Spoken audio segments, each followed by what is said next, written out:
कायरू एक बदसूरत गरीब लड़का था जिसको कि उसके पेरेंट्स बचपन की एज में बुली किया करते थे क्योंकि वो एक सैरब था और उसके पिता नाराज थे कि उनकी एक गलती की वजह से उन्होंने एक डीमन को जन्म दिया। अब जैसे ही साल बीतते गए उनका कायरू पर हावी होना बढ़ता ही गया, लेकिन एक दिन हद पार तब हो गई जब उसके पिता ने उसको खत्म करने का सोचा कि तभी कायरू वहाँ से भागने लगता है और घर के बाहर आ जाता है। वो बाहर अपने दोस्तों की मरी हुई लाशों को देखता है, यहाँ तक कि उसके पापा ने उसकी पीठ पर वार कर दिया, लेकिन वो किसी तरह बचकर वहाँ से भागने में कामयाब हो जाता है और उसको रहने के लिए एक ही जगह मिल सकती थी। वो थी एक छोटे से गांव के ऑर्फनेज में जहाँ पर मीका अपने आप को उसको इंट्रोड्यूस करता है। लेकिन कायरू ने अपनी जिंदगी में बहुत बुरा टाइम देखा है और बताता है कि उसकी मम्मी ने खुद को मार लिया क्योंकि उनके घर मेरे जैसा लड़का पैदा हुआ। लेकिन ये जानकर भी मीका उसकी तरफ हाथ आगे बढ़ाता है और कहता है कि अब से हम तुम्हारी फैमिली है। अब वो अपनी इस छोटी सी जिंदगी को उनके साथ एंजॉय करने लगता है कि तभी एक डेडली वायरस जो कि 13 साल के या उनसे बड़े हैं उन सभी को मार देता है। और हमारे ट्रक उचिया का भी मन करता है कि वो बाकी सभी को मारकर दूसरी दुनिया में इसाकाई कर दे, लेकिन ये प्लेन सेनपाई तो कुछ धमाकेदारी करना चाहते थे कि तभी एक वैम्पायर का ग्रुप सिटी में घुसने लगता है। कायरू और उसकी नई फैमिली एक गली के रास्ते से जाने लगती है और किसी तरह अपने ऑर्फनेज में वापस पहुंच जाते हैं और देखते हैं कि उनकी केयर टेकर पहले ही वहाँ पर मरी पड़ी है। लेकिन तभी चारों तरफ से वैम्पायर उनको घेर लेते हैं और ये वोल्डेमॉर्ट उन सभी को ट्रक में भरकर उनकी जिंदगियों को हेल बनाने के लिए ले जाने लगता है। वो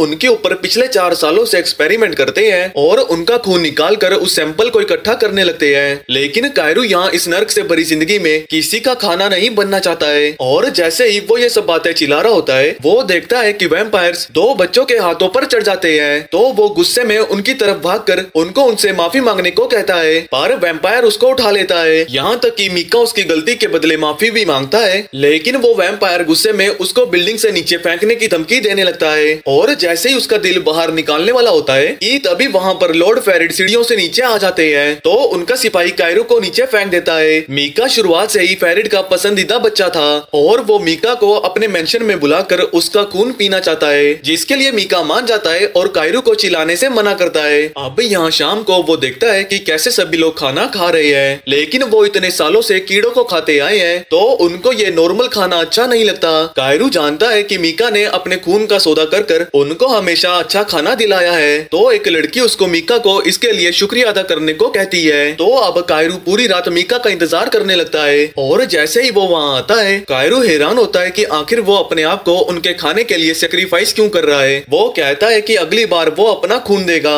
लेकिन मीका कहता है कि कोई भी नहीं चाहता कि वो एक बदसूरत नापसंद छपरियों जैसे दिखने वाले का खून ले। Emotional damage। वो ये सब कुछ जानबूझकर कहता है क्योंकि वो नहीं चाहता कि कायरू को कोई तकलीफ सहनी पड़े। खैर अब इन सब के बाद मीका उसको बताता है कि उसका मेंशन में जाने का असली मकसद क्या है और उसको एक फ्री फायर वाली गन दिखाता है जो कि उसको फेरेड के मेंशन से मिली थी और एक नक्शा भी जिसकी मदद से वो इस जगह से बाहर निकल सकते हैं। कि तभी वहाँ आइकने आ जाती है और कायरू अपने लव ऑफ लाइफ को देखता है। वो जानता है कि उसको किसी भी हाल में उसको प्रोटेक्ट करना होगा, तो वो मीका यहाँ से भागने वाले प्लान के लिए मान जाता है। तो मीका उसको सभी को जगाने के लिए कहता है क्योंकि वो आज ही इस जगह को छोड़कर भागने वाले हैं और वो पूरी रात वहाँ से बचकर निकलने की कोशिश करते हैं। वो घंटों तक उस सिटी से निकलने के लिए चलते रहते हैं और उन वैम्पायर सोल्जर के आते ही छिप जाते हैं ताकि वो उनको देख न सके। लेकिन ये वोल्डेमॉर्ट अपनी नाक की मदद से एक बार फिर उस जगह को देखना चाहता था, लेकिन वो तेजी से एक गटर में छुप जाते हैं, जिसके बाद वो वहाँ से बाहर निकलने वाले होते हैं। पर जैसे ही वो वहाँ पहुँचते हैं कि वो देखते हैं कि वहाँ पर लॉर्ड फेरिड आ जाता है, जिसको देखकर वो सभी डर जाते हैं। वो इतने समय से उनको जानबूझकर यहाँ से भागने में मदद कर रहा था और वो उनको जानबूझकर वो मैप देता है ताकि वो उनको मेन वक्त पर पकड़ सके, जिससे कि वो उनकी उम्मीदों और हिम्मत को तोड़ सके। वो उनकी आंखों के सामने ही एक बच्ची का खून पीने लगता है और उसके मरने के बाद उसकी बॉडी को छोड़ देता है। ये देख कायरू का गुस्सा बढ़ जाता है और वो उस पर अपनी गन से फायर कर देता है, लेकिन फेरिड वहाँ से गायब होकर उसके पीछे आ जाता है और कहता है कि अब जब वो सभी इतने समझदारी हैं तो वो उनको सच्चाई जानने का एक मौका देता है। वो कहता है कि उनके पीछे जो एग्जिट है वो वहाँ से अपनी आजादी को पा सकेंगे, लेकिन उनको किसी तरह उससे बचकर निकलना होगा। तो कायरू अपनी बंदूक को हवा में चलाता है जिससे कि बाकी सभी को वहाँ से भागने का टाइम मिल सके, लेकिन तभी फेरिड उनके बीच से निकलकर एक बच्चे को पकड़कर उसे वहीं मार देता है। वो उनकी आंखों के सामने ही उन सभी बच्चों को मारने लगता है और वहाँ पर अब एक्ने ही भी बच जाती है वो उसको भी मार देता है। मीका कहता है कि वो कभी ना भूले कि वो सभी उसकी फैमिली थे। कि तभी वो उस गन को पकड़ता है और फेरेट की तरफ बढ़ने लगता है, लेकिन वो जैसे ही उसके पहले अटैक से बचता है कि तभी फेरेट उसकी छाती में अपना हाथ घुसा देता है और उसकी बंदूक को वहाँ से फेंक देता है। पर तभी कायरू उस बंदूक को पकड़कर उसके सर में गोली मार देता है। वो देखता है कि जिस पर्सन ने उसको जिंदगी जीने की उम्मीद दी अब वही जिंदगी छोड़कर जाने वाला है। कायरू कहता है कि वो उसको यहाँ से बाहर ले जाएगा, पर मीका कहता है कि वो उनकी मौत को यूं जाया ना जाने दे और उसको वहाँ से धक्का देकर उस पर चिल्लाता है कि तुम यहाँ से भाग जाओ। कायरू ना चाहकर भी वहाँ से भागने लगता है और रोते हुए हॉल के वहाँ से भागने लगता है। वो गला फाड़ कर चिल्लाने ही लगता है कि तभी उसका पैर फिसल कर वो एक बर्फीली पहाड़ी के नीचे गिरने लगता है। अब 100 मीटर नीचे गिरने के बाद वो बाहर की दुनिया को देखता है कि तभी वहाँ पर 3 लोग आ जाते हैं और कहते हैं कि वो वैम्पायर्स को हराने के लिए उनका एक खास हथियार बन सकता है, लेकिन उनको कुछ जवाब देने की बजाय कायरू चुपचाप उसको गले लगा लेता है और रोते हुए कहता है कि वो उन सभी वैम्पायर्स को खत्म कर देगा, चाहे इसमें मेरी खुद की जान ही क्यों न चली जाए। अब यहाँ कुछ सालों बाद कायरू एक वैम्पायर हंटर बन जाता है और जैसे ही वो एक सुनसान जगह को देखने के लिए जाता है कि तभी 2 हंटर्स उसके वहाँ जाने से पहले ही बाहर आ जाते हैं। वो बड़ी करीबी से एक मॉन्स्टर के अटैक को डॉज करते हैं। अब जब वो कायरू को वहाँ से भागने को कहते हैं, पर तभी कायरू कहता है कि उसकी जिंदगी का मकसद मॉन्स्टर्स और वैम्पायर्स को खत्म करना है और जैसे ही वो अपनी तलवार को निकालता है वो उस मॉन्स्टर की तरफ बढ़ने लगता है। वो उसके दोनों पंजों को काट देता है और उसके एक अटैक को डॉज करके अपनी तलवार से उसकी बॉडी को काटता हुआ उसको वहीं पर मार डालता है। अब उसी सुबह 8 घंटे कायरू को स्कूल जाने के लिए कहा जाता है क्योंकि उसने हंटर एसोसिएशन के रूल को तोड़ा है कि उसने बिना परमिशन के उस मॉन्स्टर पर अटैक किया है। अब जब टीचर उसको क्लास में अटेंशन ना देने के लिए सस्पेंड करने को धमकाने लगते हैं तो कायरू खड़ा होकर बोलता है कि वो खुशी खुशी सस्पेंड होना चाहेगा क्योंकि उसकी सिर्फ एक ही ख्वाहिश है कि वो वैम्पायर्स को ढूंढकर उनका शिकार करे और स्कूल से एक सस्पेंशन ही उसकी ख्वाहिशों को पूरा करने का समय दे सकता है। कि तभी एक लड़की उसको बुलाती है और अपने आप को शिनोआ नाम से इंट्रोड्यूस करती है और बताती है कि वो निगरानी करने वाली एक आर्मी ऑफिसर है जिसको कि असाइन किया गया है कि वो उसकी हरकतों पर नजर रखे। जो जानकर कायरू थोड़ा कंफ्यूज्ड हो जाता है। वो उसको धमकी देती है कि वो उसके स्कूल टाइम को बढ़ा देगी अगर वो क्लास में ठीक से बिहेव नहीं करेगा। अब जब ये सब कुछ जानकर वो शांत हो जाता है। वो बताती है कि एजेंसी से दी हुई सस्पेंशन तभी खत्म होएगी जब वो एक नया दोस्त बना लेगा। अब 4 साल पहले जब कायरू एंशिएंट वैम्पायर सिटी से बाहर निकला था तो उसको वहाँ 3 लोग मिलते हैं जहाँ पर लीडर अपने आप को गुरान नाम से इंट्रोड्यूस करता है। वो बताता है कि वो डीमन आर्मी का हेड है जो कि डीमन और वैम्पायर्स का शिकार कर उन्हें धरती से मिटा देता है। वो कहता है कि यहाँ पर कुछ सर्वाइवर्स ही बचे हैं तो वो कायरू को उसकी आर्मी ज्वाइन करने को कहता है और प्रॉमिस करता है कि वो उसको इतना ट्रेन करेगा कि वो वैम्पायर्स को खत्म कर सके। अब यहाँ प्रेजेंट में कायरू को याद आता है कि गिरान ने उसको छोड़ दिया जब से उसने आर्मी को ज्वाइन किया है और सोचता है कि वो वैम्पायर्स का हंट करने के काबिल नहीं। पर अब जैसे ही क्लास खत्म होती है शिनोआ उसको कहती है कि उसको जल्दी से एक नया दोस्त बना लेना चाहिए ताकि उसकी सस्पेंशन कैंसिल हो जाए। पर वो उसको वहाँ से चले जाने को कहता है, लेकिन जब वो फिर भी उससे समझाने लगती है तो कायरू उसको पकड़ लेता है और कहता है कि वो उसके बदले गुरान को समझाए ताकि वो भी वैम्पायर को मारने वाली यूनिट का हिस्सा बन जाए। लेकिन वो उसको गुरान का दिया हुआ एक नोट दिखाती है जिसमें लिखा होता है कि वो यूनिट का हिस्सा तभी बन पाएगा जब वो यहाँ पर एक नया दोस्त बना लेगा। इन बातों से गुस्सा होकर वो वहाँ से जाने लगता है। अब यहाँ लॉकर रूम में कायरू वहाँ से जाने लगता है। वो एक लड़के योइची को देखता है जिसको कि ये छपरी लड़का यामानाका बुली कर रहा होता है। तो कायरू उसको बचाने के लिए उनसे भिड़ जाता है और कहता है कि वो सभी चूजे यहाँ से चले जाएं। पर तभी शिनोआ कहती है कि उन पर हमला करना तुम्हारे सस्पेंशन को और भी बढ़ा सकता है। तो वो इस मौके का फायदा उठाकर उसको गिरा देते हैं। अब जब दोपहर में वो स्कूल से लौट रहे थे तो कायरू योची से पूछता है कि आखिर वो उसे मार क्यों रहे थे। तो ये बेवकूफ लड़का कहता है कि वो यामानाका से डीमन आर्मी में सिलेक्ट होने की गुजारिश कर रहा था क्योंकि वो अपने एंट्रेंस एग्जाम में फेल हो गया है। लेकिन योची बताता है कि वो वैम्पायर से अपनी बहन की मौत का बदला लेना चाहता है जिसको कि उसकी आंखों के सामने ही मार दिया था। लेकिन इसकी बातें सुनने के बावजूद भी कायरू को लगता है कि यह अभी भी एक यूजलेस लूजर है। पर जैसे ही वो वहाँ से जाने लगता है कि तभी एक बहुत बड़ा धमाका पास की बिल्डिंग में होता है और सिस्टम सारे स्टूडेंट्स को इन्फॉर्म कर देता है कि एक वैम्पायर उनकी फैसिलिटी से बाहर निकल गया है। कायरू समझ आता है कि यही उसका मौका है। कायरू योची और शिनोआ को कहता है कि वो इस वैम्पायर को खत्म कर देगा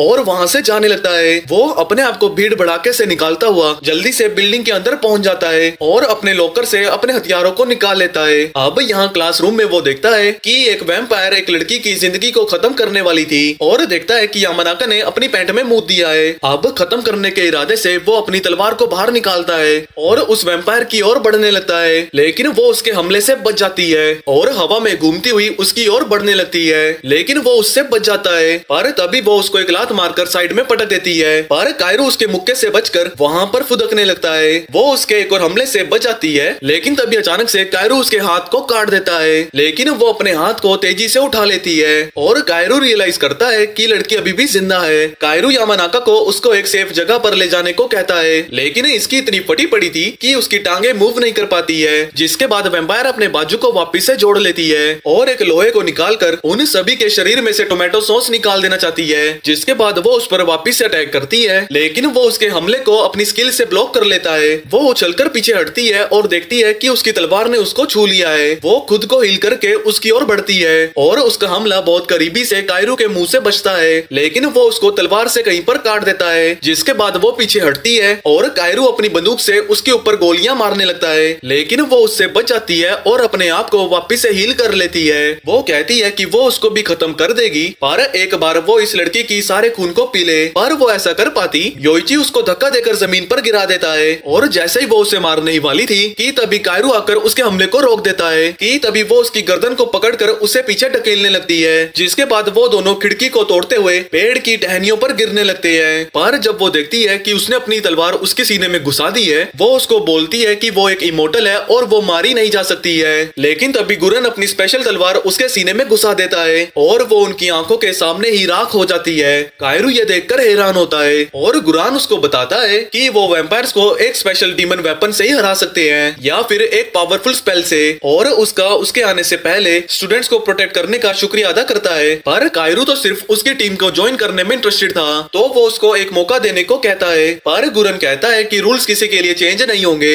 और उसको तभी एक्सेप्ट किया जाएगा जब वो कुछ नए दोस्त बना लेगा। कि तभी यहाँ पर योइची आता है और उसको जिंदा देखकर इमोशनल हो जाता है, पर उसका पैर मुड़ते ही वो कायरू के ऊपर गिरकर उसको गलती से बेहोश कर देता है। शिनोआ गुरन को बताती है कि योइची कायरू का नया दोस्त है और अब उसको अपनी टीम को ज्वाइन करने के प्रॉमिस को पूरा करना होगा। तो अब उसी दिन हॉस्पिटल में शिनोआ कायरू को बताती है कि उसको मून डीमन आर्मी में एक्सेप्ट कर लिया है क्योंकि उसने सारे रिक्वायरमेंट्स को पूरा कर लिया है, और कहती है कि योइची भी उसको ज्वाइन करेगा उसका साथी बनकर। अब कुछ दिनों बाद वो लड़की जिसको कायरू ने उस वैम्पायर से बचाया था वो उसको शुक्रिया अदा करने आती है और उसको एक लेटर देती है, पर इससे पहले कि वो उसको खोल पाता वो देखता है कि वो लड़की वहाँ से चली जाती है। पर जैसे ही वहाँ शिनोआ आती है वो उस लेटर को उससे छुपा लेता है। शिनोआ सोचती है कि क्या ये वर्जिन है और उससे पूछती है कि क्या उसे गुलगुलू करना आता है, लेकिन कायरू सिर्फ वैम्पायर्स को मारने के बारे में ही सोचता है। तो वो पूछता है कि आखिर उसको जबरदस्ती स्कूल अटेंड करने को क्यों कहा जा रहा है जबकि वो तो मून डीमन आर्मी का हिस्सा है। शिनोआ कहती है कि मेरे पास इसका कोई जवाब नहीं है, पर उसकी ट्रेनिंग एक्सटर्मिनेशन यूनिट के लिए शुरू हो गई है और वो उसको एक चाबी दिखाती है जिसके अंदर से एक पावरफुल डीमन बाहर निकलता है। शिनोआ बताती है कि उसने एक डीमन के साथ कॉन्ट्रैक्ट कर लिया है और उस डीमन को एक वेपन में कन्वर्ट कर लेती है। वो उसको बताती है कि वो एक वैम्पायर एक्सटर्मिनेशन यूनिट का हिस्सा है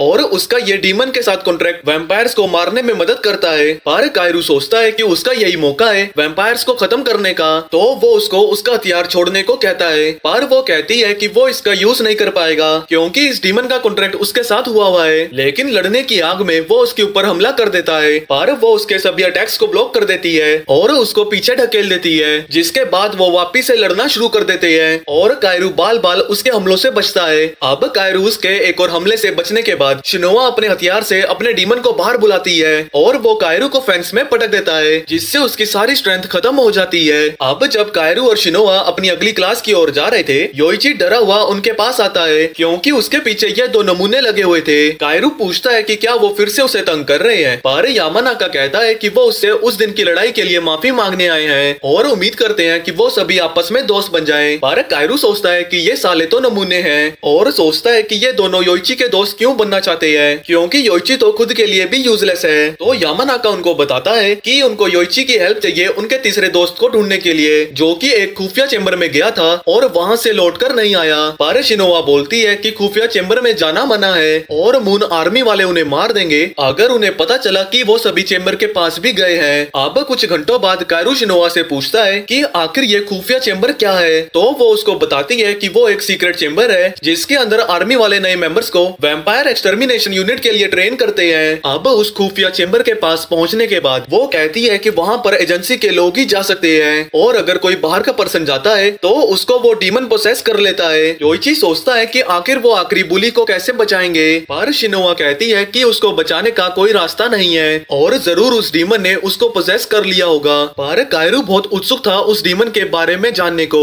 और वो बोलता है कि वो उस डीमन की पावर को हासिल करना चाहता है जिससे कि वो उन वैम्पायर से बदला ले सके। अब वो ये सब कुछ कहकर सीढ़ियों से नीचे उतरता हुआ वहाँ से कूद जाता है और अपनी तलवार के साथ आगे बढ़ने लगता है, लेकिन वो लड़का उसके हमले को रोक लेता है और उसको पीछे ढकेल देता है। कायरू भी उसके हमले से बाल बाल बचता है। अब कायरू जैसे ही उस पर वापस हमला करने जा रहा था, लेकिन शिनोआ उसे अपनी डीमन पावर से कवर कर लेती है। वो बोलती है कि उस कुल्हाड़ी में डीमन रहता है और उसको टच करते ही वो उसके माइंड पर कंट्रोल कर लेगा। पर ये सब कुछ जानकर भी कायरू उससे लड़ना चाहता था, लेकिन शिनोआ कहती है कि उसका दिल कमजोर है और डीमन उसकी इस कमजोरी का फायदा उठाकर उसको काबू कर लेगा। कायरू कहता है कि वो एक जिद्दी लड़का है और वो किसी भी चैलेंज से पीछे नहीं हटेगा। जिसके बाद वो अपनी तलवार को फेंक कर उस पोसेस लड़के की ओर बढ़ने लगता है, लेकिन जैसे ही वो अपनी कुल्हाड़ी से हमला करता है कायरू उसको डॉज कर लेता है और उसको पकड़ने से पहले उसको एक लात मारता है। पर तभी उसे रियलाइज होता है कि वो अपने बचपन में पहुंच गया है जहाँ उसके दोस्त उसको खाना खाने के लिए बुलाते हैं। वो सोचता है कि आखिर यहाँ चल क्या रहा है। मीका कहता है कि उसने वैम्पायर्स को खत्म करना तब से शुरू किया जब से उसने कसम खाई कि वो उनसे अपना बदला लेकर रहेगा।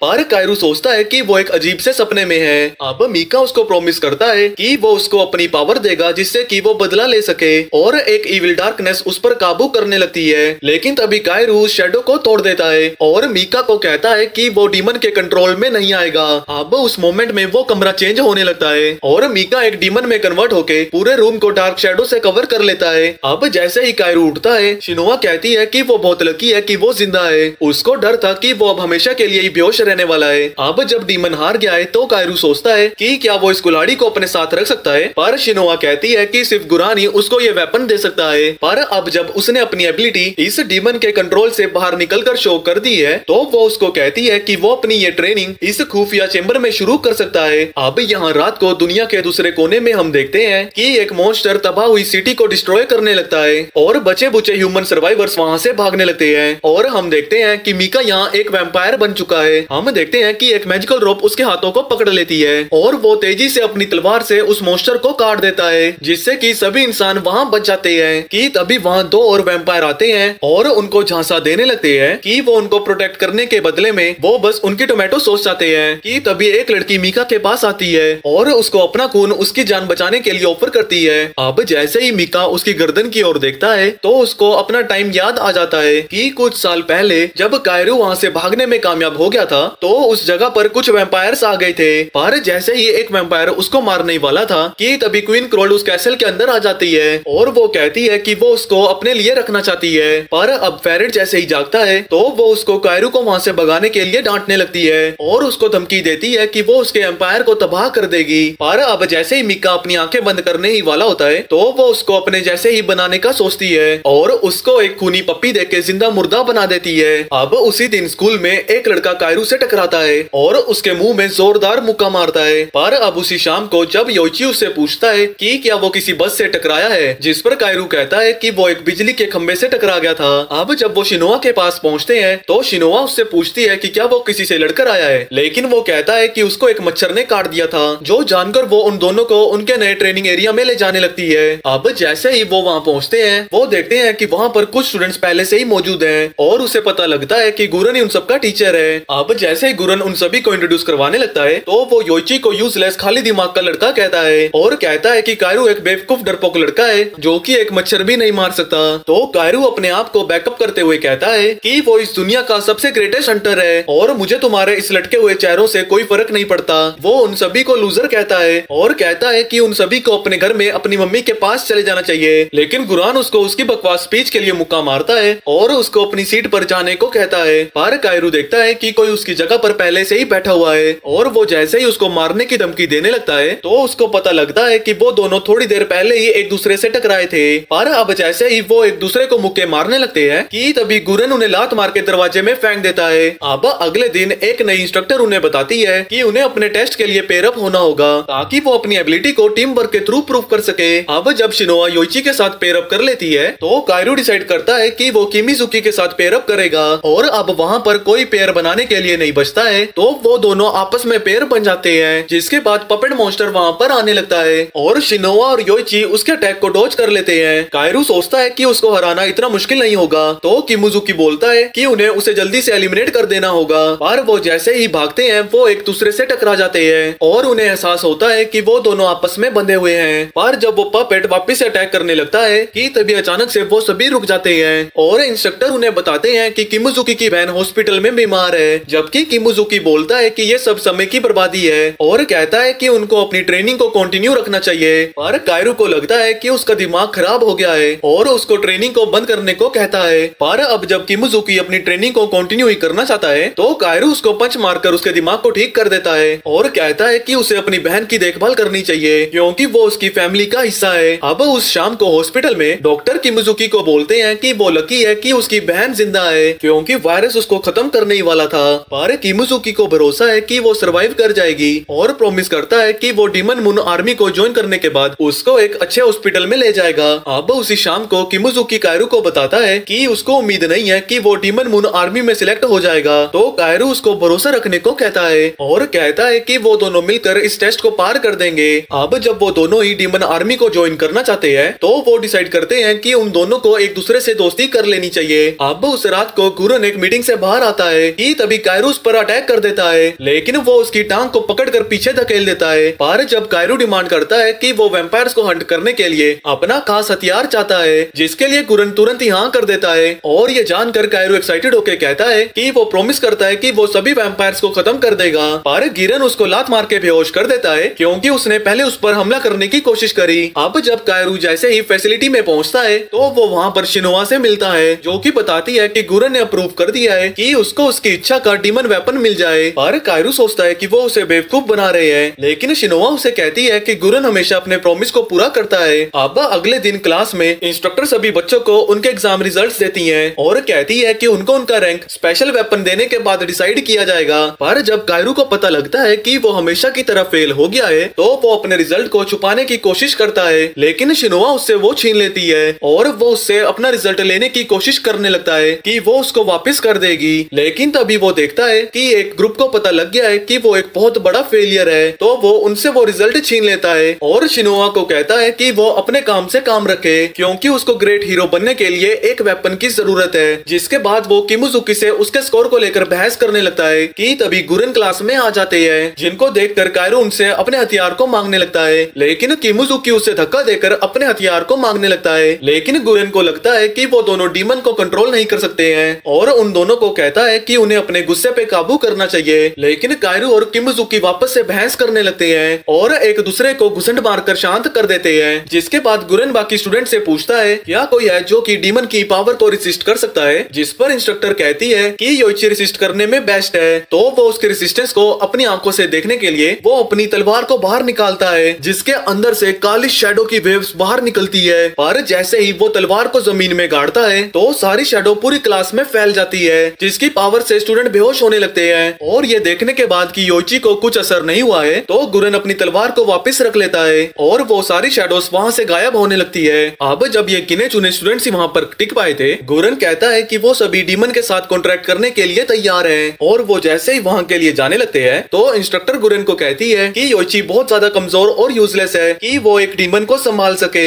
गुरन को भी लगता है कि वो एक यूजलेस है, लेकिन उसको यहाँ पर सरवाइव करने के लिए डीमन को संभालना ही होगा। अब जब वो जैसे ही बेसमेंट में पहुंच जाते हैं, गुरन उनको बताता है कि दुनिया के सबसे ज्यादा ताकतवर हथियार इस चेम्बर के अंदर रखे जाते हैं और हर एक वेपन का अपना एक खुद का डीमन है। वो कहते हैं कि अगर वो उस डीमन को हराने में नाकामयाब रहे तो वो डीमन उनकी बॉडी को पोजेस कर लेगा और उनको उसी वक्त खत्म कर देगा। तो अब अपने आप को प्रूव करने के लिए कायरू उस तलवार को बाहर निकाल लेता है और एक मैजिक सर्कल उसके नीचे चमकने लगता है कि तभी एक डीमन उसकी आंखों के सामने आ जाती है। वो उसको कहती है कि वो उसके माइंड को कंट्रोल कर सकती है और वो उसको कुछ भी बिलीव करने में मजबूर कर सकती है। पर ये सब कुछ जानकर भी कायरू उसको भाड़ में जाने को कहता है और कहता है कि मुझे तुम्हारी पावर चाहिए। पर जब वो पूछती है कि उसे ये क्यों चाहिए तो वो कहता है कि वो मीका की मौत का बदला लेना चाहता है। वो सोचती है कि वो इसके बदले की भावना को उसके खिलाफ यूज करेगी और उसकी पावर्स उसको ऐसा करने में मदद कर सकती है। तो डीमन उसको सरेंडर करने को कहती है ताकि वो पूरी तरह से उसके माइंड पर काबू पा पा सके। और वो जैसे ही वहाँ से गायब होती है उसके दोस्त उसको घेर लेते हैं और उसको उनकी मौत का गुनहगार ठहराने लगते हैं। वो उसको कहते हैं कि उसको अपने आप को डीमन को सरेंडर कर देना चाहिए और वो प्रॉमिस करते हैं कि वो उसको दुनिया की सारी पावर्स दे देंगे।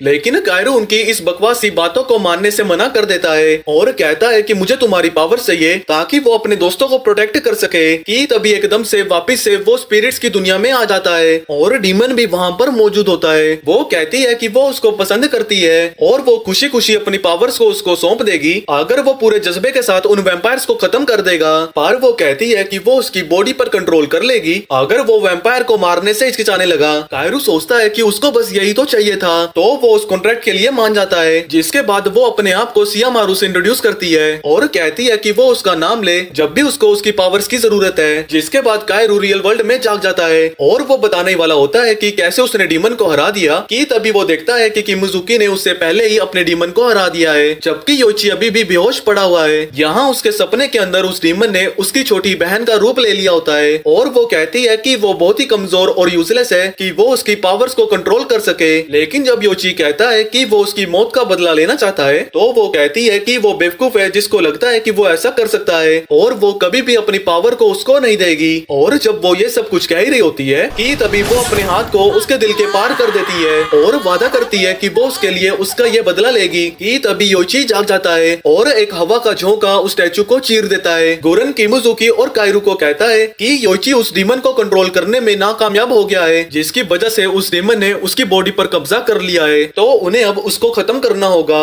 और वो जैसे ये सब कुछ कह रहा होता है कि तभी योची एक तीर को उनकी ओर फेंक देता है लेकिन उससे गुरन को कोई फर्क नहीं पड़ता। तो योची एक नए स्टैचू पर जंप कर लेता है और बहुत सारे तीरों को कायरू और किमिजुकी के ऊपर छोड़ देता है। पर जैसे ही वहाँ धुआं होता है कायरू उस तीर से बचकर पीछे हट जाता है लेकिन योची उन पर हमला किया जा रहा था। तो कायरू अपनी तलवार को बाहर निकालता है और किमिजुकी भी अपनी ब्लेड से लड़ने को तैयार हो जाता है। अब जब वो लड़ने के लिए आगे बढ़ रहे थे कि तभी कायरू उसके पीछे आके उसको मारने वाला था पर योची अपने धनुष से उसके हमले को रोक लेता है जिससे कि उसका धनुष उसके हाथ से छूट जाता है। तो कायरू सोचता है कि इससे उस डीमन का कनेक्शन कमजोर हो जाएगा पर गुरन कहता है कि शैतान उसके शरीर में है और योची इस मौके का फायदा उठाकर उसको नीचे खींच देता है। पर जब किमिजुकी उसको खत्म करने वाला था कायरू चिल्लाता है कि वो उसको जान से ना मारे और कहता है कि कोई दूसरा तरीका भी जरूर होगा जिससे कि योची अपने होशो हवस में आ जाए। जिसके बाद कायरू योची पर चिल्लाता है कि वो अपनी बॉडी पर कंट्रोल पा सकता है लेकिन वो फिर भी अपने धनुष को उसकी ओर तान देता है। पर कायरू अपनी तलवार को दूर फेंक देता है और शिनोआ और किमिजुकी उसको बचाने आगे आते हैं। कि तभी योची अपने तीर को छोड़ देता है पर हम देखते हैं कि वो अपने निशाने को मिस कर देता है जिससे कि वो अपने माइंड पर कंट्रोल कर लेता है और कायरू को गले लगा लेता है। लेकिन गुरान कायरू के सीने में लात मारता है क्योंकि उसने अपने हथियार को फेंक दिया था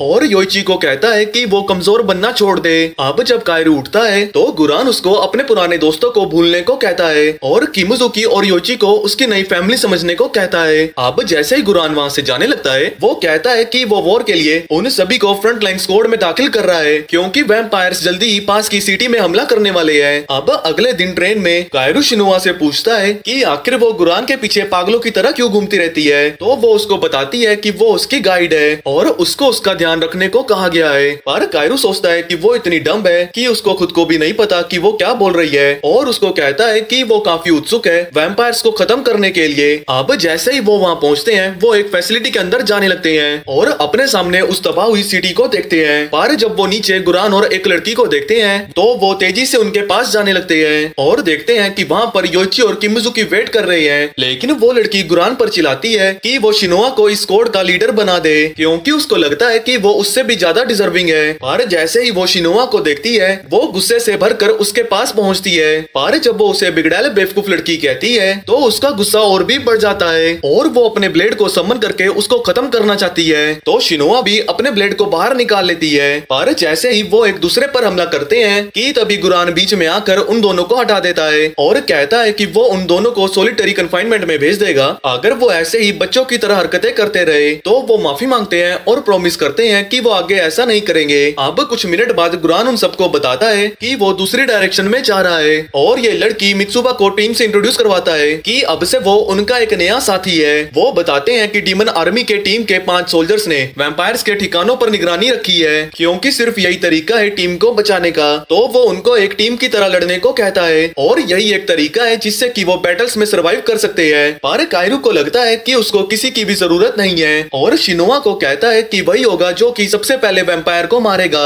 पर मित्सुबा जैसे ही उसको लात मारती है वो उसकी लात को रोक लेता है और सोचता है कि क्या उसका दिमाग खराब हो गया है, लेकिन वो कहती है कि वो बस उसके रिफ्लेक्सेस को देख रही थी कि क्या वो सही में वैम्पायर्स को मारने के काबिल भी है। गुरान कहता है कि उनका मिशन ये है कि उनको वैम्पायर्स के ठिकानों का पता लगाना है और उन इंसानों को बचाना जिनका कि वो खून पीते हैं। तो टीम अपने मिशन के लिए निकल पड़ती है। पर जब वो वैम्पायर के इलाके में पहुंचते हैं तो मित्सुबा उन सभी को मॉन्स्टर्स और वैम्पायर्स को लेकर गाइड करने लगती है कि उन सभी को अलर्ट रहना होगा, नहीं तो वो वैम्पायर्स के हाथों मारे जाएंगे। अब जब वो उनके इलाके में और अंदर पहुंच जाते हैं, एक छोटी बच्ची एक मॉन्स्टर से बचकर भाग रही होती है। पर जब कायरू उसको बचाने के लिए जाने लगता है तो मित्सुबा उसको रोक देती है और कहती है कि जरूर ये वैम्पायर के बनाया ट्रैप होगा। लेकिन जब वो मॉन्स्टर उस लड़की को दूर फेंक देता है तो कायरू को लगता है कि मित्सुबा का दिमाग खराब हो गया है और इस टीम को भाड़ में जाने को कहता है। लेकिन वो कहती है कि उसकी ये दखलंदाजी टीम को खतरे में डाल सकती है। पर अब वो लड़की जैसे ही एक डेड एंड में पहुंचती है तो वो मॉन्स्टर उसको वहां से नीचे गिराने लगता है। तो कायरू मित्सुबा को गाली देकर वहां से जाने लगता है, लेकिन मित्सुबा भी उसके पीछे जाने लगती है